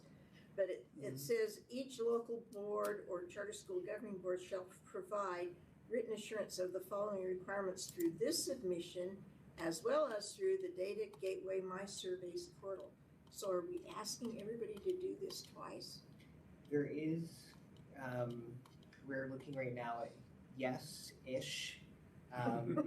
The issue being the technology that was used for this assurance document is a fillable PDF. And so there's only so much you can collect from a fillable PDF. So one of the things we're actually looking at changing is making this a Qualtrics document so that they can upload actual documents, not just links, and provide more extensive lines of evidence. And also looking at what is being collected in all of our data systems to make sure if we're already collecting it, do we also need to ask on an assurance document, or do we just move it into a section that says, hey, by the way, don't forget these things, but we're not going to ask you to fill out anything on it here because you've already filled out somewhere else. So yes, we're definitely looking at reducing redundancy, but currently there are quite a few places of redundancy. I wish that, of course, that Darren was in here because he already started going through this with staff and then identifying the other areas where it's at. So he's created a document over on the side with rubric, or not a rubric, but a way to scale back to something else or to identify another area. So he's already been going through it with staff and identifying those areas so she can speak to it. So staff is on it trying to, but the overall thing was the purpose of the document. And I think that we just wanted feedback if that would be okay if it was done, like Jeff described, having two different sections and then, Sounds good. I just like to see where is it collected, so Yes. so we have that information and don't have to go and hunt and hope that this was done in this. Okay, so I made notes, and I don't know where in the 22-page documents these come. But anyway, there's a question about does your calendar comply? And with the 180 days, 990 hours. The other thing I'd like to know is that does your calendar include a snow day? Because I think every year we have people, coming up and asking for waivers and that kind of thing. It would be nice, at least for me, to know whether or not they've taken, they're supposed to include it. I just wondered if they could say whether or not they do include it. Just related to that, if I make one comment, I wonder if instead of saying, do you comply with the 180/990, it would be good to just say, are you complying with R277/419, which already requires you to have to build a snow day into your calendar? And so I think we need to be very careful as we're putting language together that we're not creating a dependence on a statement in a document when you're required to follow the rule and not what that looks like in an assurance document. You have to follow the rule. So however we say it or whatever, just we should craft carefully what we're saying. Exactly. That becomes difficult too, though, because I'm thinking about this superintendent who's sitting there trying to fill out this document that says, do you comply with R277, whatever. And he's got best case, he's got to click a link, he's got to dig through all our language and say, what exactly do I have to do? And then he's got to say yes. And I understand we don't want to be redundant and then have this be outdated when we change the rule, but how do we bring those two together? Because this could take a month to go through if he's got to go through and dig out every requirement, which that's what we want him to do. We want all that to be there. I don't know what the answer is. whoever you all are, we will look at that. Yes. And then, Linda, did you have something to say? Well, I think that Scott is gonna say that, but just recognize, I mean, we know we have to, but if anything, this sheds light on a lot of the compliance pieces that LEAs are required, and some of your rural districts, as well as I'm sure charter schools, your small LEAs, they don't have the staff to do this. So what Scott just said, a superintendent, in your large districts, it's not a superintendent, it's staff, because they've hired that, but I hear, and I remember I'm in that central Utah region, a lot of rural districts down there, and it is their BA or their superintendent, because they don't have the resources. They're gonna do it, but it's a lot of, if anything, it really sheds light on all of the compliance issues that come through new code and new rule. And it's an education. Yeah, and like as JLC, we've really, that's a kind of a highlight for us this year as we go into this legislative session, that we recognize that from the legislature, from the USB, that any new rule is putting a lot of, it's not that it's not good, but it is recognized that there is work that comes with that and limited resources, especially if it's not funded. This is a Friday at 4:30 thought, but maybe as we go forward, it'd be nice if our rules just had a section that said, this rule requires an LEA to do boom, boom, boom, 3 things at the bottom. So there's a summary of what's there, and then that would be an easy link for them instead of, because it's tough. I mean, they got to look for a may and a shall and try and figure out, what is required. Maybe we could think about our rule writing. I don't know the handbook, but it seems like that might be more manageable. I know, can I make, yes, please. I know that charter schools, so Gina James with Utah Association of Publishers, I know that charter schools would completely appreciate that, because a lot of times, the way that some charters are begun by enthusiastic parents and educators, obviously, with some background, but just to have that, simplified, for all the things that we have to respond to, especially with the assurances. I mean, in most cases, it is going to be the executive director or the principal filling that out, who is also checking in on the teachers, who is also dealing with disciplinary issues, who is also, all the things along with that. And they do a great job, hitting all those things, because that's required, but it's a lot to make it easy. Well, we've got competing things. Yeah, I think it's good. Janet? And then I noticed that there's stuff in here about their financials. I'm just wondering if, this is a good question for you, Debbie, if the assurances that we have if they fill those out, would they prevent anything like what happened to AISU? I mean, we don't want any other school to be in that situation. I think filling out the assurance checklist is a start, it's a place, but there's so much more that goes into it. All those internal controls to even be able to check the box, yes. And so depending on what your process is, so that you can get to the point of checking, like it's an additional way, a high level way to try and help make sure, but there's a lot more that would have to go into it to get the level of assurance. Well, and like Linda says, it's an education, and you're reminding yourself constantly of what's changed and what needs to happen, and it's a start. If they truthfully looked at it and checked each one of those after doing the research that's required, I think it would. It would prevent all those problems. But that's why I don't know that some of these, it'd be hard to give them more than lip service when they're doing them, just because it does require a lot of work. An example of that would be school fees, who's been on the insurance document for years. Your meeting has ended.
Welcome to a Cisco meeting. You are entering the meeting.